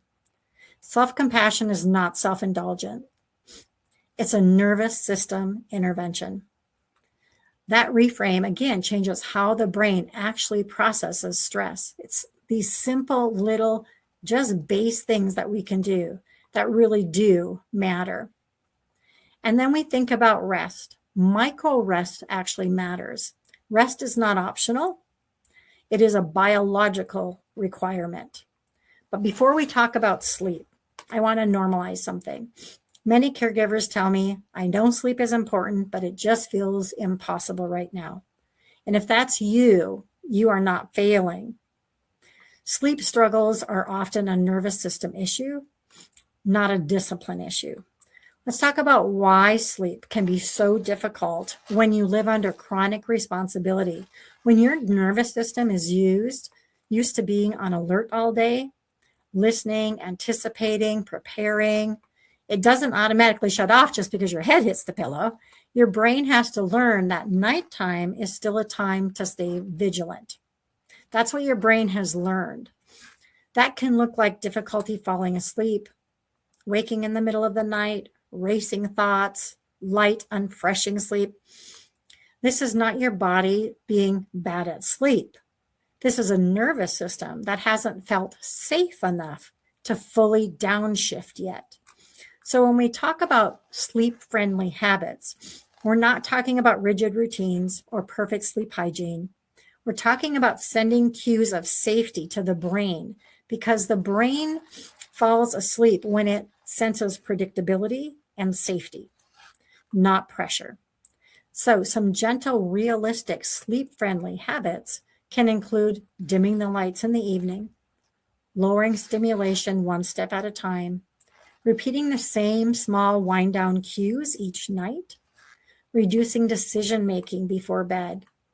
This might look like the same calming song, the same scent, the same short stretch, the same slow breathing pattern, not because these are magical, but because repetition tells the brain, this is familiar. I can rest. These not only will help you as a caregiver or a busy parent or a busy person, but if you have children, helping them develop these same things help them as well. If your nights are unpredictable or you're woken frequently, your goal is not perfect sleep. Your goal is supporting your nervous system whenever possible. And that brings us to micro rests.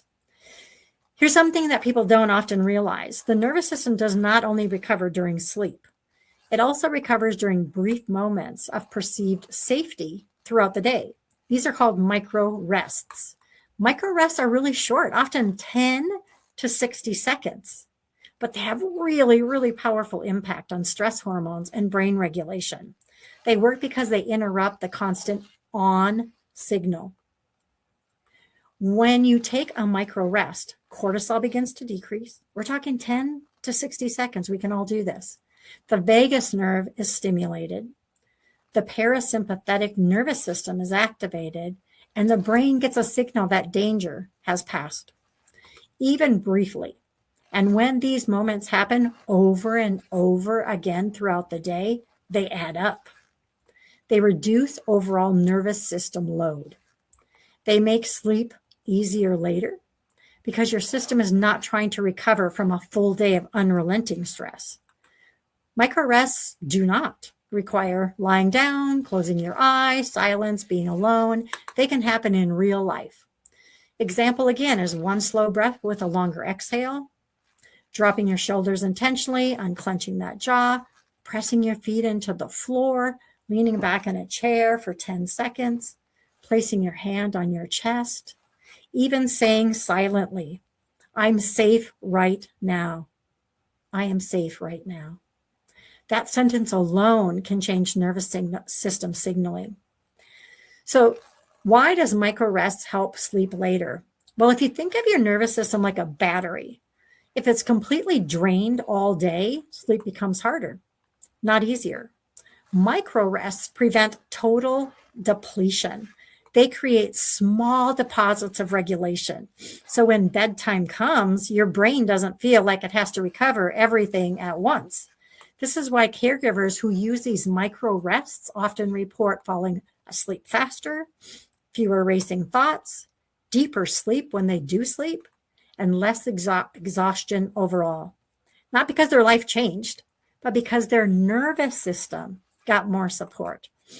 I want to say this clearly. If sleep is hard right now, you are not broken. Your body is doing exactly what it learned to do to protect you. And every micro rest you take is teaching it something new. That safety can exist in small amounts. That rest doesn't have to be all or nothing. So instead of asking, how do I sleep perfectly?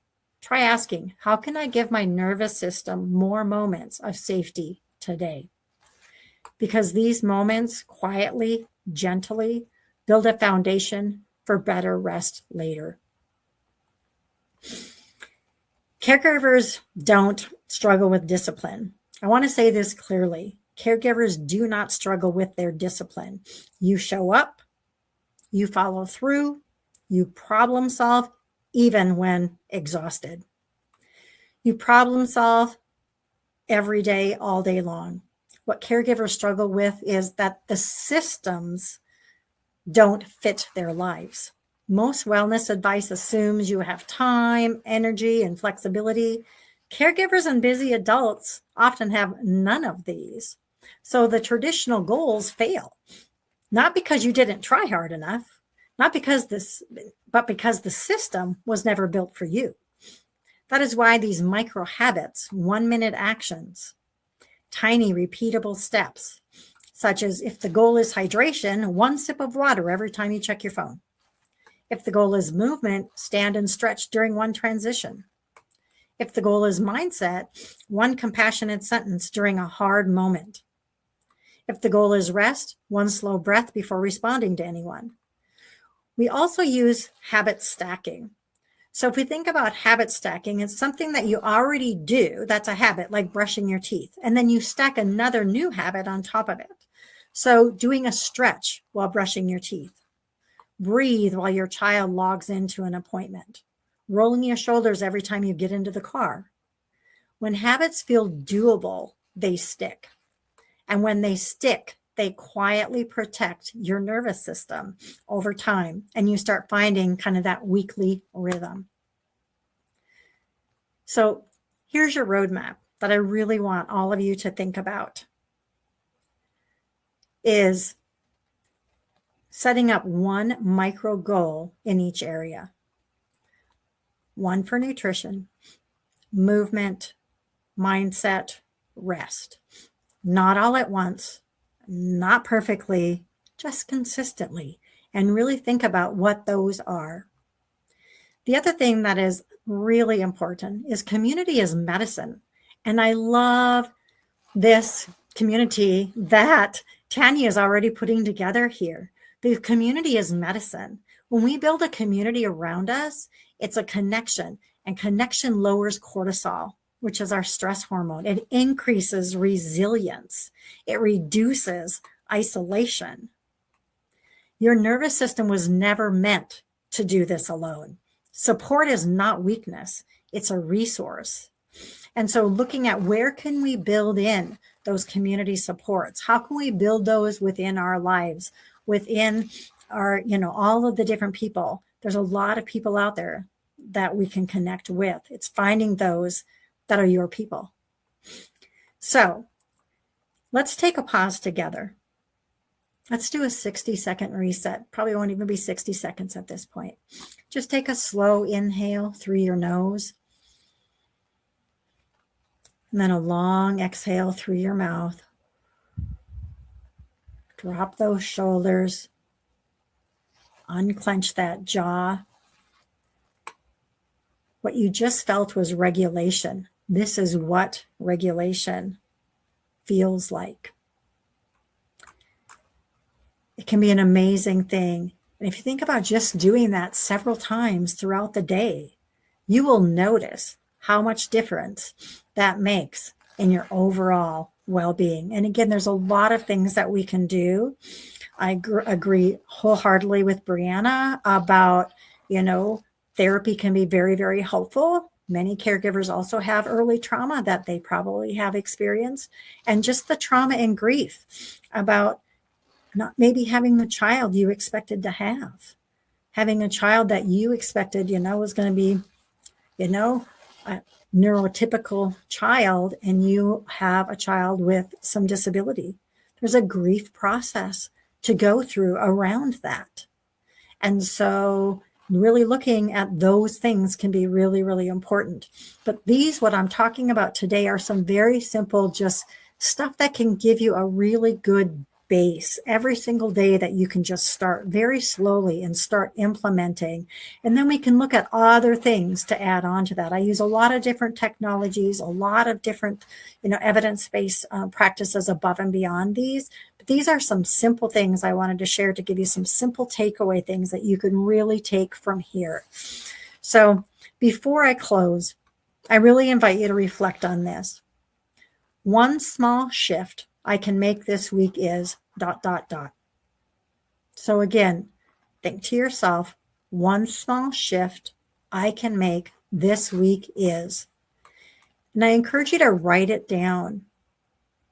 Write that down. Really put some thought into it. What's one small thing you can do this week to really help with your nervous system regulation? Write it down. Small steps do create sustainable change. I really want to thank you all for being here. Thank you for the care you give every single day to others and to yourself. And most of all, remember, you are not broken. You are not broken. You are responding to sustained demand, and you are worthy of care too. And there's all the contact information that you can get a hold of me at. I actually have been in Billings, Montana for the last almost 30 years. And this June, just recently moved to Minnesota to be closer to my mother. Still doing all this work, but Montana is in my heart. The MonDak area has been one of my most favorite areas to work with in all my years. And I do tons of stuff virtually. I also get up there every now and then as well. So, but I would love to, have anybody reach out that either yourself or of some people that, oh, hey, Mom. My mom actually is on here. So, yes, I moved home to be closer to my mom, which I got to go back this weekend. So yes. So if you just want to do a check-in, we can do that as well.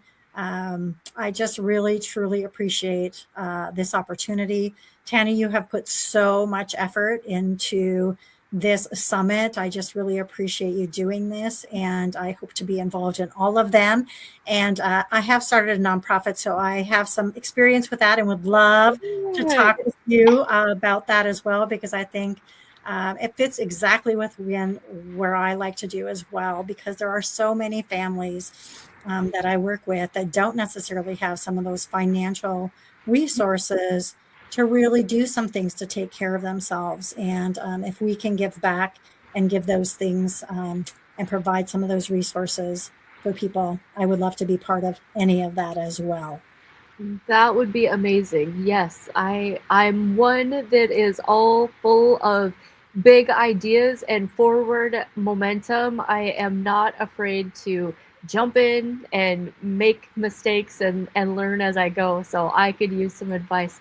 I thank you so much for being here. Does anybody in the comments have anything for Brenda? Brenda has offered to give up.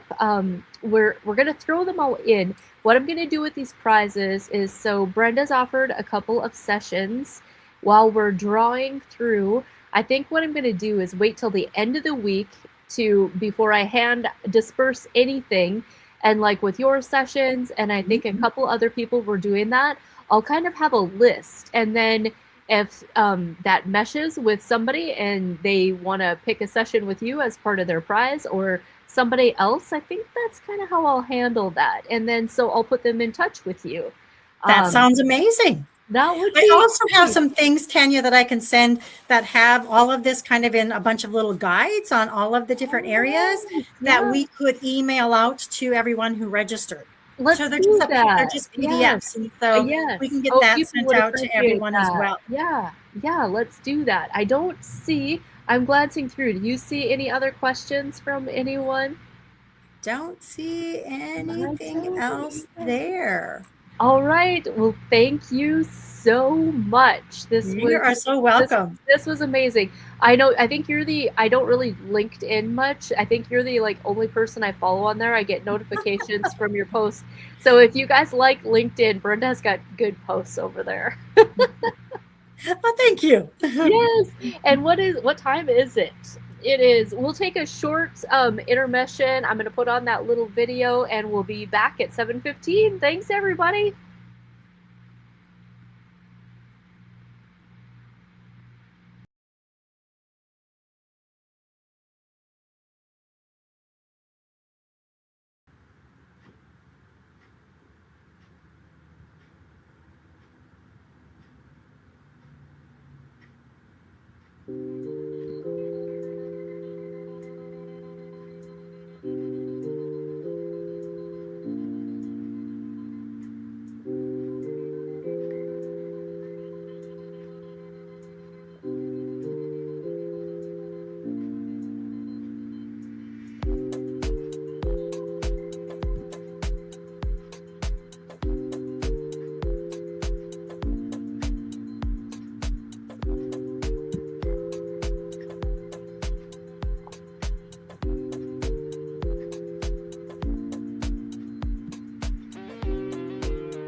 All right, it is 7:15. I gotta say, I'm pretty proud that we're just, you know, keeping on time, just going right through this. That is awesome. So this, to close it out, you just get me, good old Nurse Tanya. My little talk that I want to bring up tonight is kind of for the men of the Bakken. So if you have a spouse that is near, that is willing to listen, grab them. If not, you can always try to hit them up on the replay, right? I just appreciate the men of the Bakken so much. At Awaken Wellness, I enjoy the male clientele that comes in. They're curious, they know what's going on, and in this wellness conversation, so many times I just feel like they kind of get left out, right? They get left behind. At least they do in the circles that I run in. It's you think of wellness, and everybody gears it to menopause or to, just women in general. So the MonDak Summit, I really want to include them in the talk, right? So let me get my little screen share going here. What's really fun is some of the men that come into the store, like, honestly, a lot of the fun retail items that I have at Awaken Wellness, if you've never been there before, it's just anybody can walk in off the street. We carry healthier options, homeopathy, you name it. But a lot of the fun stuff that I have is because of my guys that walk in and they listen to podcasts, they listen to Joe Rogan or this and that and the other thing, and they're like, hey, do you have this? And sometimes I don't even know what they're talking about. So they keep me more on top of what's trending on TikTok and podcasts and whatever else, like neural gum for one was one of the things, and like methylene blue, mushrooms, they like the lion's mane mushrooms. So it's just really, I really want to include them in the conversation. So whether it's on the replay or I given you enough time to gather up that hardworking MonDak man in your life, I want to include them, want them to know that they are not left out of the conversation, and they are really appreciated. They work hard, they show up. Now I better get to my notes. I have a habit of just, taking off. You make all these notes and then I just start talking. So anyway, the men who do show up at my store or who may catch this live or on the replay is absolutely not by accident. It's because they are paying attention. Every day they work hard, they show up. Maybe they've got energy issues like the rest of us. Their sleep is off, recovery is off, their gut sometimes just doesn't feel right. They don't get to eat just whatever they want to anymore. Again, like we've said all throughout tonight, that doesn't mean that we're broken. These symptoms are our body communicating with us, like a toddler without words, right? Or a child just putting words together. Symptoms, we're not broken. Your body's just trying to get your attention. It's just trying to have a conversation, just to bring awareness. In anything we do, awareness is leadership. So whether it's oil field, farm, ranch, welders, mechanics, men who work 12, 14 hours outside in real conditions with real exposures, they still show up for their families every night. They love the land, they respect their work, and they take pride in providing. So this conversation is for men who intend to stay strong inside that life that they have chosen. One thing I deeply respect about this place is that we understand trade-offs here in the MonDak, right? We don't live in a big fancy fantasy life. We live in day-to-day reality. We choose wide open spaces. We accept long drives. Some of us, like us over here in Sydney, Montana, it might take close to 45 minutes just to get to Walmart. And there is no such thing as overnight shipping. I don't care how much they charge you. Overnight shipping, at least here in my area, maybe Williston or Minot, you can get overnight shipping. But here, I don't care what they charge you. It's not really going to get there overnight. We choose commercial farming practices so the farm survives. We choose pipelines so the energy keeps moving. We understand that subsidies aren't perfect, but they put food on our tables. And that's not ignorance. That is grown up decision making. That is America. That is the MonDak. And we get it.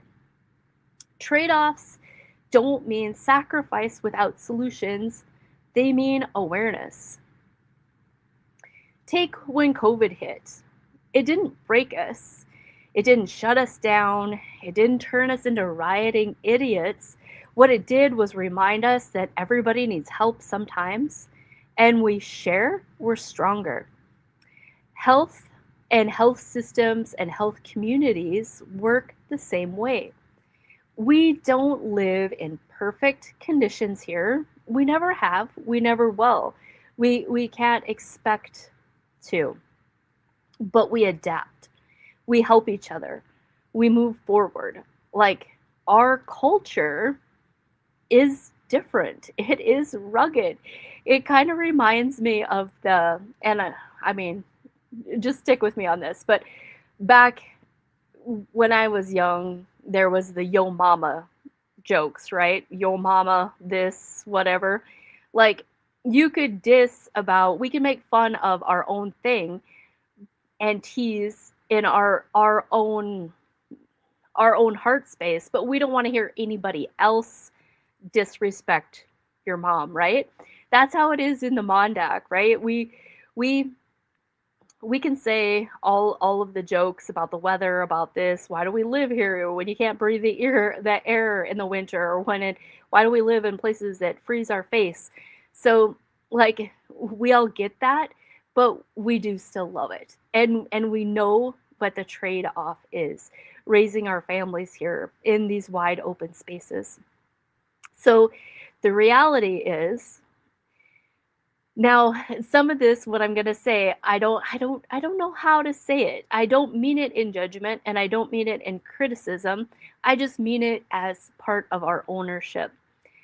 We can talk all day about toxins and chemicals and pesticides and herbicides and chemtrails, but yet we still need those things to make our farming practices work, right? We know that California has no longer got glyphosate or Roundup, but we know that we don't want to be tree-hugging Californians, or we know what the other side of Montana is turned into, right? So here in the MonDak, we're this really individual breed that even when we know these truths, we have to choose what we can control. We have to choose what we can react to. We have to live within our means, so to speak. I want to introduce to you, probably throughout this talk and on, like a few tools that we use at Awaken Wellness to help mitigate life's daily toxins living here in the MonDak, which may be less toxic than living in the city with the people and the pollutants, but not to say that we don't have some of our own, right? Once you know something, you just kind of can't unknow it. That's the position that I'm at. That's where I help a lot of people who walk in our door at Awaken Wellness, who are getting awakened to these things, to these big potential problems, but we have to still stay mentally in balance. We have to know which battles we can choose. We have to know what tools we have to fight these things, to mitigate these things. So once you start knowing things, you start noticing how food hits you different. Maybe how sleep changes, how stress lands differently. And you don't need someone yelling at you. You don't need me yelling at you. We just all could possibly start making smarter choices, making different choices. Digestion is a great place to start. Let's see, that digestion belly. You know, like if you're talking in men language, they're probably not going to say my digestion is off, but they might feel tired mid-afternoon, or like you have to really, really force yourself to go back to work after lunch. They might think their gut feels tight, or they just aren't getting good deep sleep. They're sleeping, but they're waking up feeling like they're not refreshed. Maybe they're grouchier than they used to be. And maybe they've got that kind of beer belly that doesn't want to budge. A lot of that, let's say, isn't fat. Let's call it bloat. And a few things I want to just throw out that we can possibly do to mitigate these things without having to do a whole lot. We know that stress lowers stomach acid. We know that alcohol lowers stomach acid. We know that eating fast lowers stomach acid.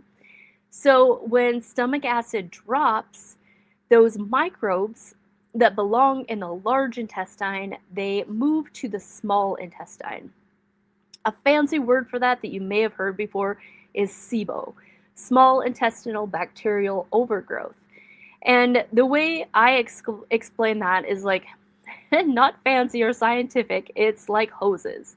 So your large intestine is a not quite very flexible hose, and it's not like a soaker hose. It's, you know, it's more rigid. That's where your microbes and your fermenting, your digestion is supposed to happen. That small intestine is a more balloon type hose. And so it's got that expansion and contraction, and your food really should not ferment there.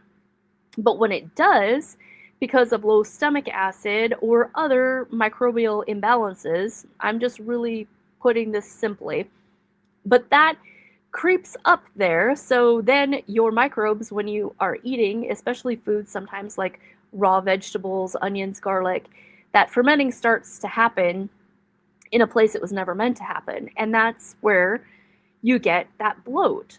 So what's a simple thing that you can start, that you can do something about it? I may have gotten ahead of my slides here. Let me see. I did. Hold on. I'll give you that solution in just a minute. Now, myself, I tend to lean more to the carnivore side of eating. And in all honesty, in my advanced education in wellness and alternative stuff, most of my mentors, most of the classes that I've taken, they're not vegetarians. So honestly, I probably would have quit a long time ago if somebody was trying to talk me into being a vegetarian. In fact, especially males, I can't think of one person that I personally know that is a male and a vegetarian. So rest assured, I'm not about to start on a soapbox about getting anybody off animal meat. That's not what we're talking about here. However,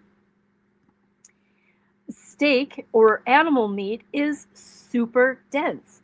And it has to be first broken down by stomach acid in the stomach, or it is really just slowing down your digestion and literally going down the toilet. So it's not really about what you eat per se, not right here in this few minutes. It's more about how you eat And are you able to digest what you're eating? So, of course, we know that you have to mechanically chew things. But yet we don't. We take big, hurried bites. So if you get anything, just a reminder to slow down and eat. Your digestion starts in your mouth. It starts with the smelling. Your digestive enzymes start in your saliva. So just slowing down. See, again, I'm getting ahead of my notes. Processed meats can be super dangerous. Combining nitrates, especially with beer, with yeast, and alcohol, your microbial balance, it can just really be a recipe for disaster. Now, I'm not trying to come up with scare tactics, or anything like that, but something to really think about. So, eat all the meat you want, but I would challenge you to find nitrate-free meat. When your body pairs overgrowth of candida or overgrowth of yeast, and your microbes are kind of got a little imbalance going there. Other ways that you can see things like that show up is in your skin. If you've got rashy, if you've got yeasty type issues on your skin or other places, these are things that we do want to try to clean up. We want to make better choices. The colon, it's just so important, especially again when we're eating more meat. We can get super acidic in the colon, so we need to be digesting the best that we can. The body doesn't like to be too acidic. So one thing that's really easy to start implementing right away is your good old apple cider vinegar before you eat, or like fire cider is great. A lot of people make their own fire cider. We make it at Awaken Wellness in the fall, but don't drink that apple cider vinegar by itself. Put it in a shot glass and do like a third apple cider vinegar and a third water. Do that before you eat, especially that high protein meal, so you get that better digestion, so it starts breaking down right away. If you are completely just averted, you can't do vinegar, then a good digestive enzyme goes a long way. Don't think of it about another pill that you have to take or something that you have to do. Especially when you spent good money on a steak, you want your body to be able to use those amino acids, to use those building blocks. You want that food to be your medicine, not just to be wasted on the other side of the toilet, right? So I know it can be hard. Apple cider vinegar, it's tough for me too. I, for the most part, would rather take the digestive enzyme. I think my next picture is just of fire cider. So fire cider is a super healthy antioxidant drink, but also is a vinegar base. Another way that you can get some vinegar going is if you use a good amount of vinegar salad dressing before you eat. Another thing I would like to challenge you to maybe do a little bit different is removing the ice cold liquid from in front of you when you're eating, and especially ice cold carbonated liquid. That really disrupts your digestion. That carbonation, the cold, it kind of paralyzes the stomach, and it does exactly the opposite of what we want. So getting yourself to drink even warm water with lemon, if you can't do the vinegar, would be an absolute place to start. Vinegar, I get it. It can be hard. And then just slow down. Man-sized bites are not helping you out. Just small bites, chew slowly, enjoy your food. Let those digestive enzymes work for you. And it just matters.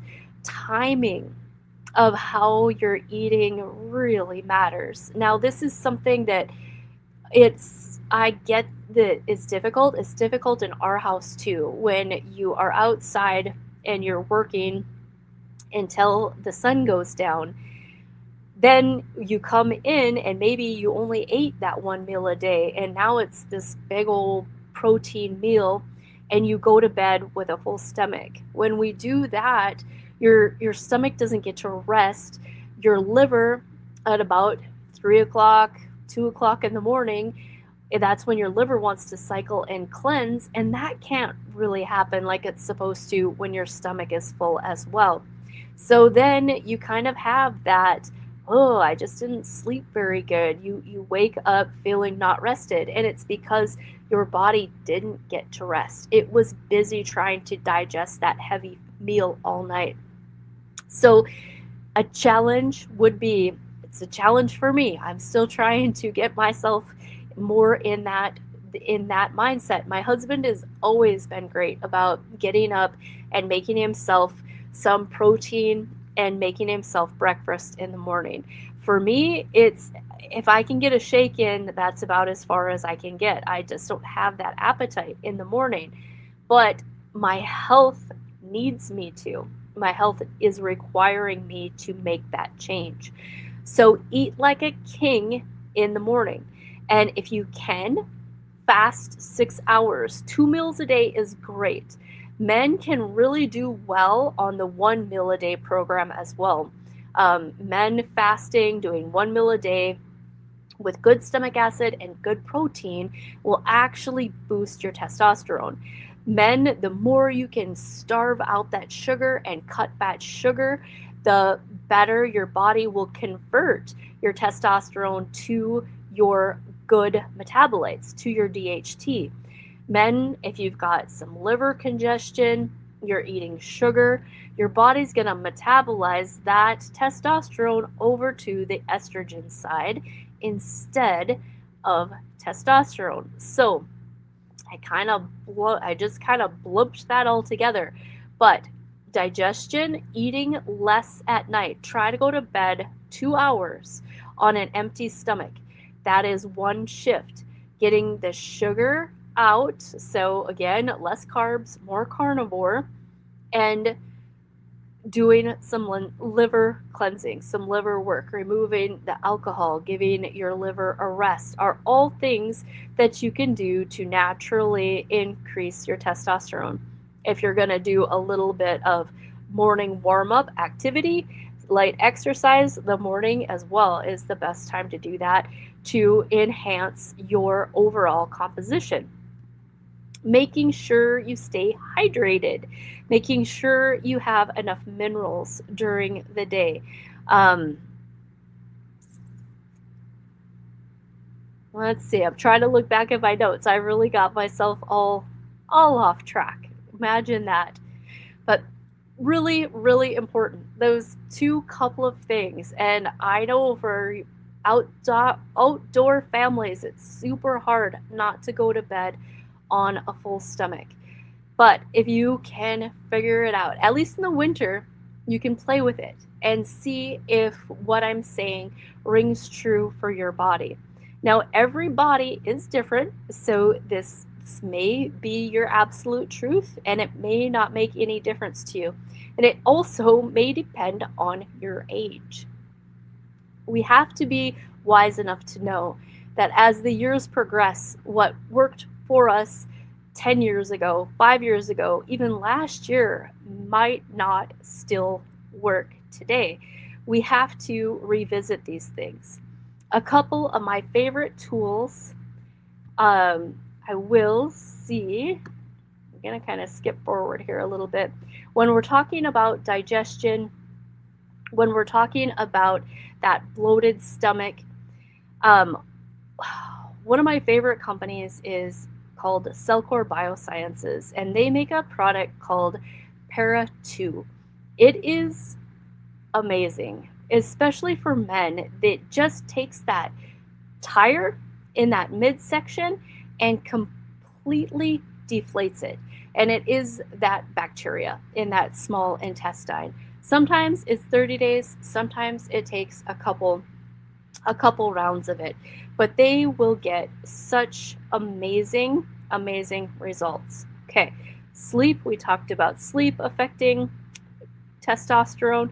Okay, now we're going to talk a little bit about toxins and the things that we are just exposed to on a daily basis. I would rather see anybody play some defense and stay on top of your labs, get some yearly labs done, than being forced to play offense when disease progression shows up. Now, labs aren't like fear tactics, and they aren't the end all be all, but they do, it is just intelligence. It helps us keep track of things. One of my favorite tests is, I don't have a picture to bring up, but it is a urine toxicity test from Designs for from Vibrant Wellness. You only have to send in a urine sample, and it will tell you what is going on with your toxic burden. It'll tell you from environmental exposures like glyphosate, your herbicides, your pesticides. It'll tell you plastics, things that we may pick up from what we're eating, heavy metals, molds, all sorts of things.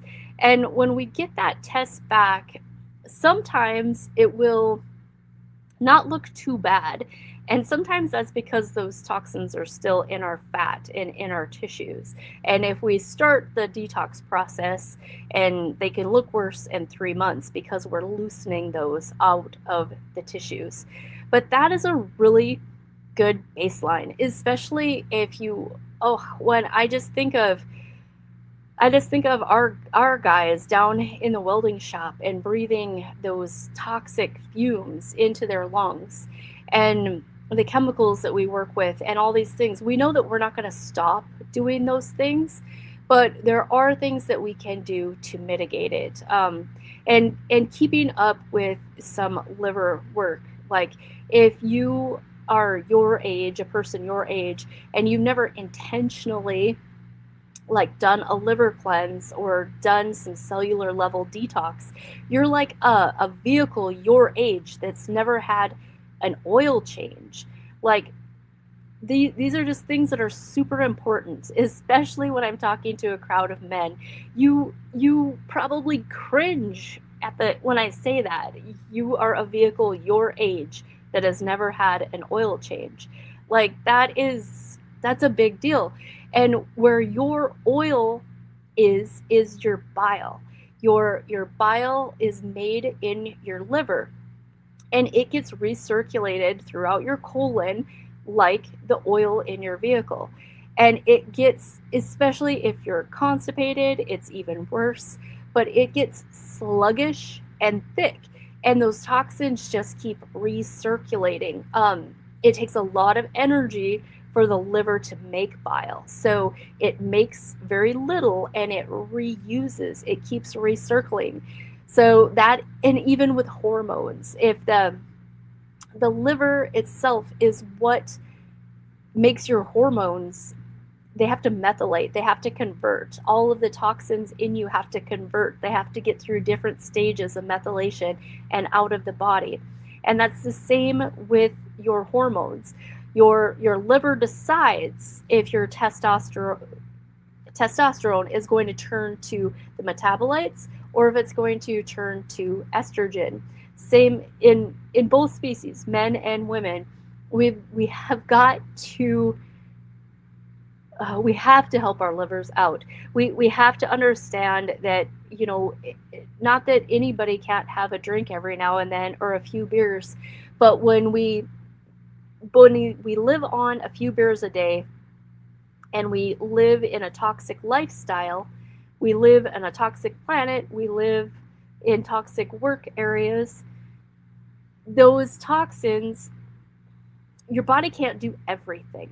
So the instant that alcohol comes in, your body drops everything to process, to detox that alcohol, that process.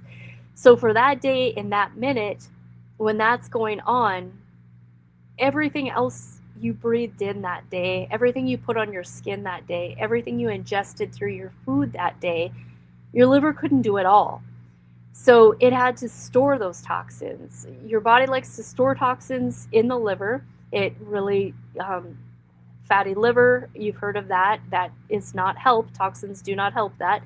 And it stores fat in your fat cells. Your body will hide those toxins away to protect you. If it can't get them out through your bile, through the colon, through the liver in that fashion that it would prefer, then it's going to store them in your soft tissue, right? So all of these things count. It just counts. I highly encourage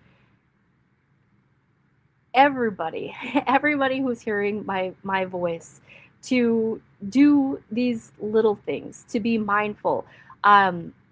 Quality water, quality sleep, all of those little things, and just to make better choices, make the best choices that you can, and try not to have to play offense. That's the hardest part, I think, for any of us, our friends, our families, everybody, is when the offensive strategy has to kick in. That's when it is just it's just tough. So we're all here. Everybody on this Zoom has got something that they bring to the table, and I just so appreciate. I can't say enough. The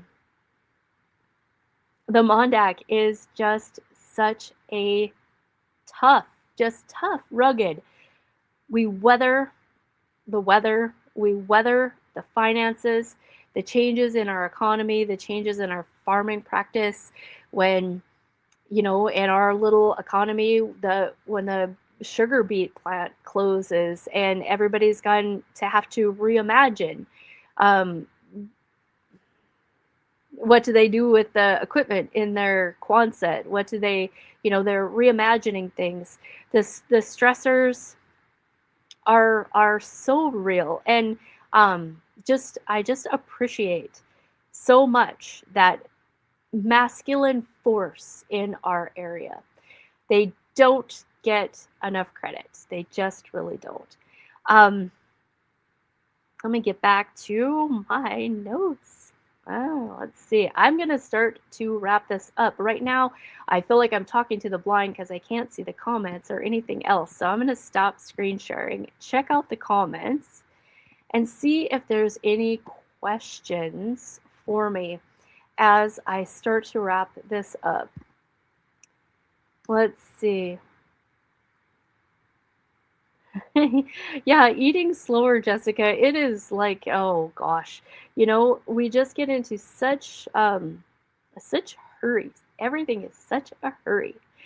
So I don't know about you, but more than likely it was women here. So just really, really shine on your MonDak man, and in appreciation and for all that they do and the stress that they carry for all of us, and their health. They do care. sometimes the majority, they don't really act like they care or like they're listening, but they do follow directions. So we lead, we direct, and they are willing to listen to our research, right? Well, we hear on things like this, and we take it home to them. So tonight has been amazing. We had fabulous speakers, and we've got more nights of this coming up. So I don't know. I'm just humble and I'm pleased. And I always have a hard time wrapping up at the end. So one more time, looking through comments. Oh yeah, Leona, that is such a good rule, to put your fork down between bites. It really is. And I don't know if any of you follow Barbara O'Neill, but she's really big on the 2 meals a day and 6 hours in between, and to eat dry. So no liquid at all, 30 minutes before or after your meal. And the reasoning for that is because the just drinking waters down your stomach acid.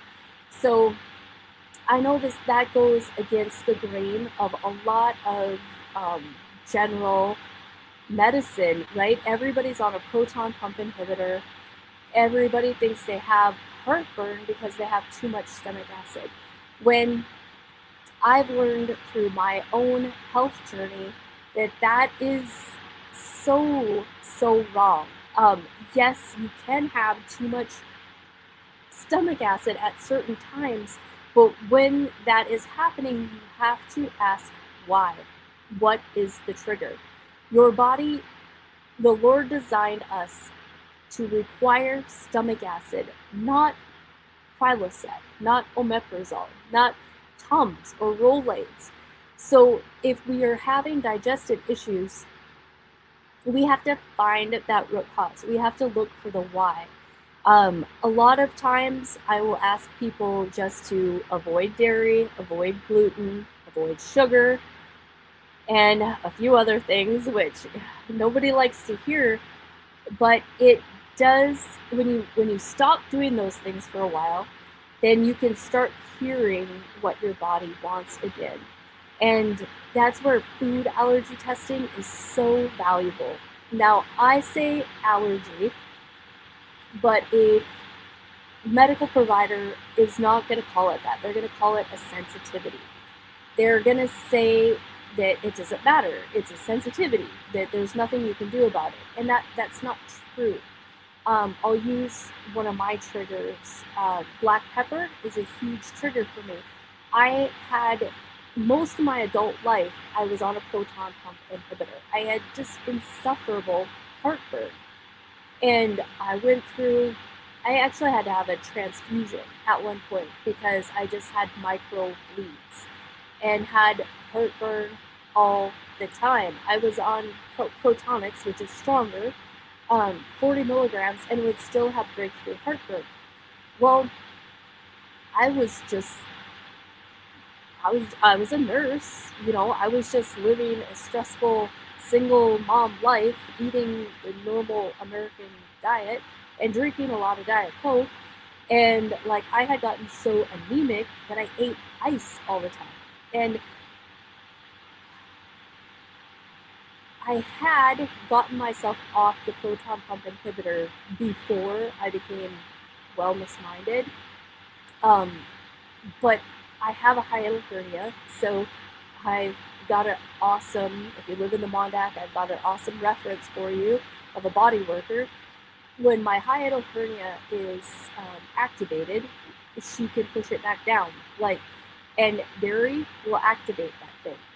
So having to figure out what my body doesn't like, dairy, black pepper, will activate that heartburn. So when that's the case, when there is too much acid, it's because my body is trying to break down that irritant. It's trying to break down that black pepper. It's trying to deal with the dairy that I don't have the right enzymes to digest. So why? If you're having heartburn all the time, you have to figure out why. There's something that you can do about it. And living on proton pump inhibitors is dangerous. It is dangerous. It wrecks your everything downstream. Things don't work right when there's no stomach acid. Stomach acid, sorry, I didn't mean to get off on this, but somebody needs to hear it. When you don't have stomach acid, this is how I describe it. It's like walking around without skin, right? It's like walking around without skin.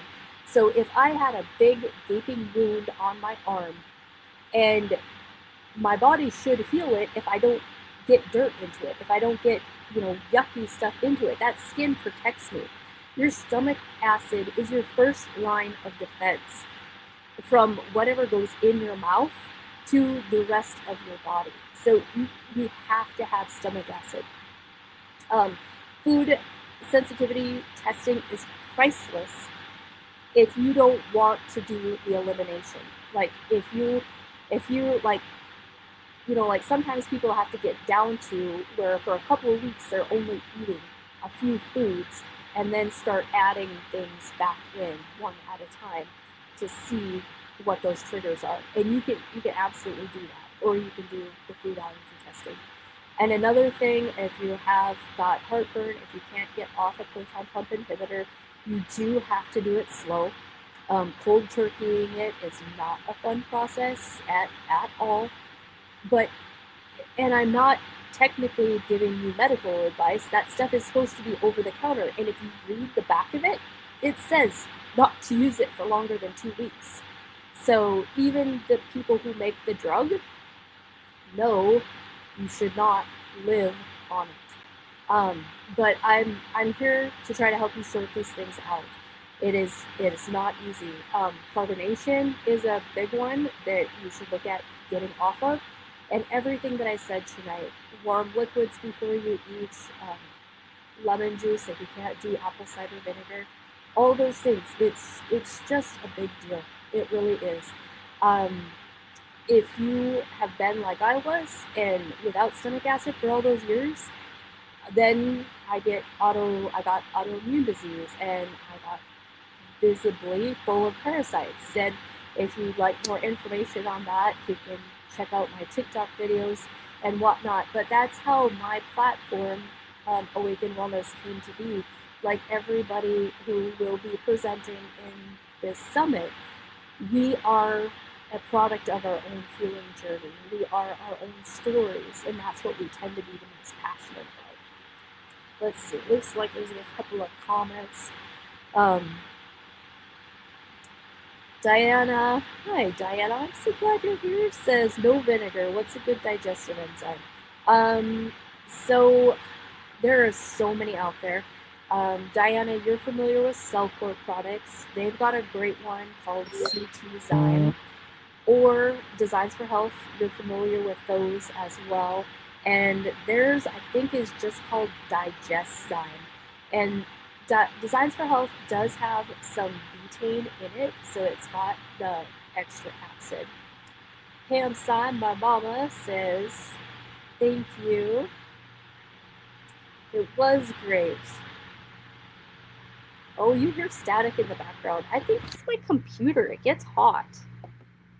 Yes, Linda, I do food allergy testing, and you don't even have to come see me for that.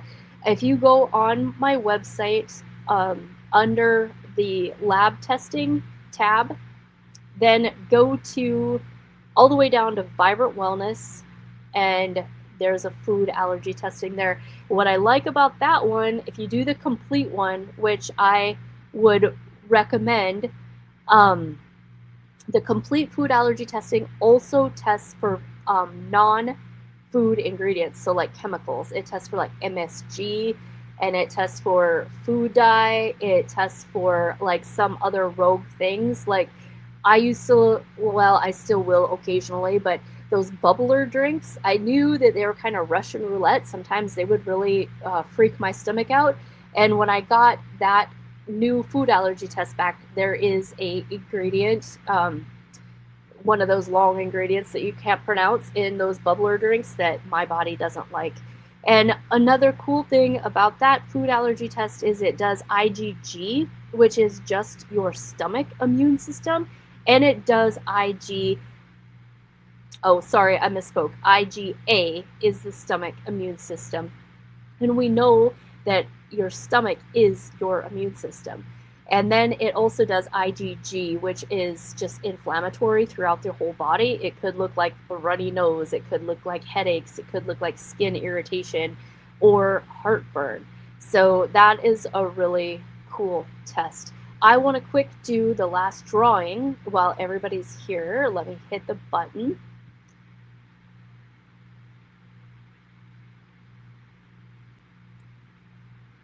It takes a minute. And Diana DiGiulio is the last winner for the night. So what I'm doing, everybody, if you didn't catch that before, after each presentation, I'm doing a drawing, but I'm going to hold the rewards until the end of the summit, and I'll contact you by email. And some people like Diana, she definitely can't stop it. She can't make it. She's in California. Thank you so much for being here. But I will, by then, I'll have gathered up everything that the presenters are going to kick in. So I'll get a hold of you and kind of let you know what your little bonus options are, or what you can pick from when you're a winner. So thanks, everybody, and I hope to see you back tomorrow night.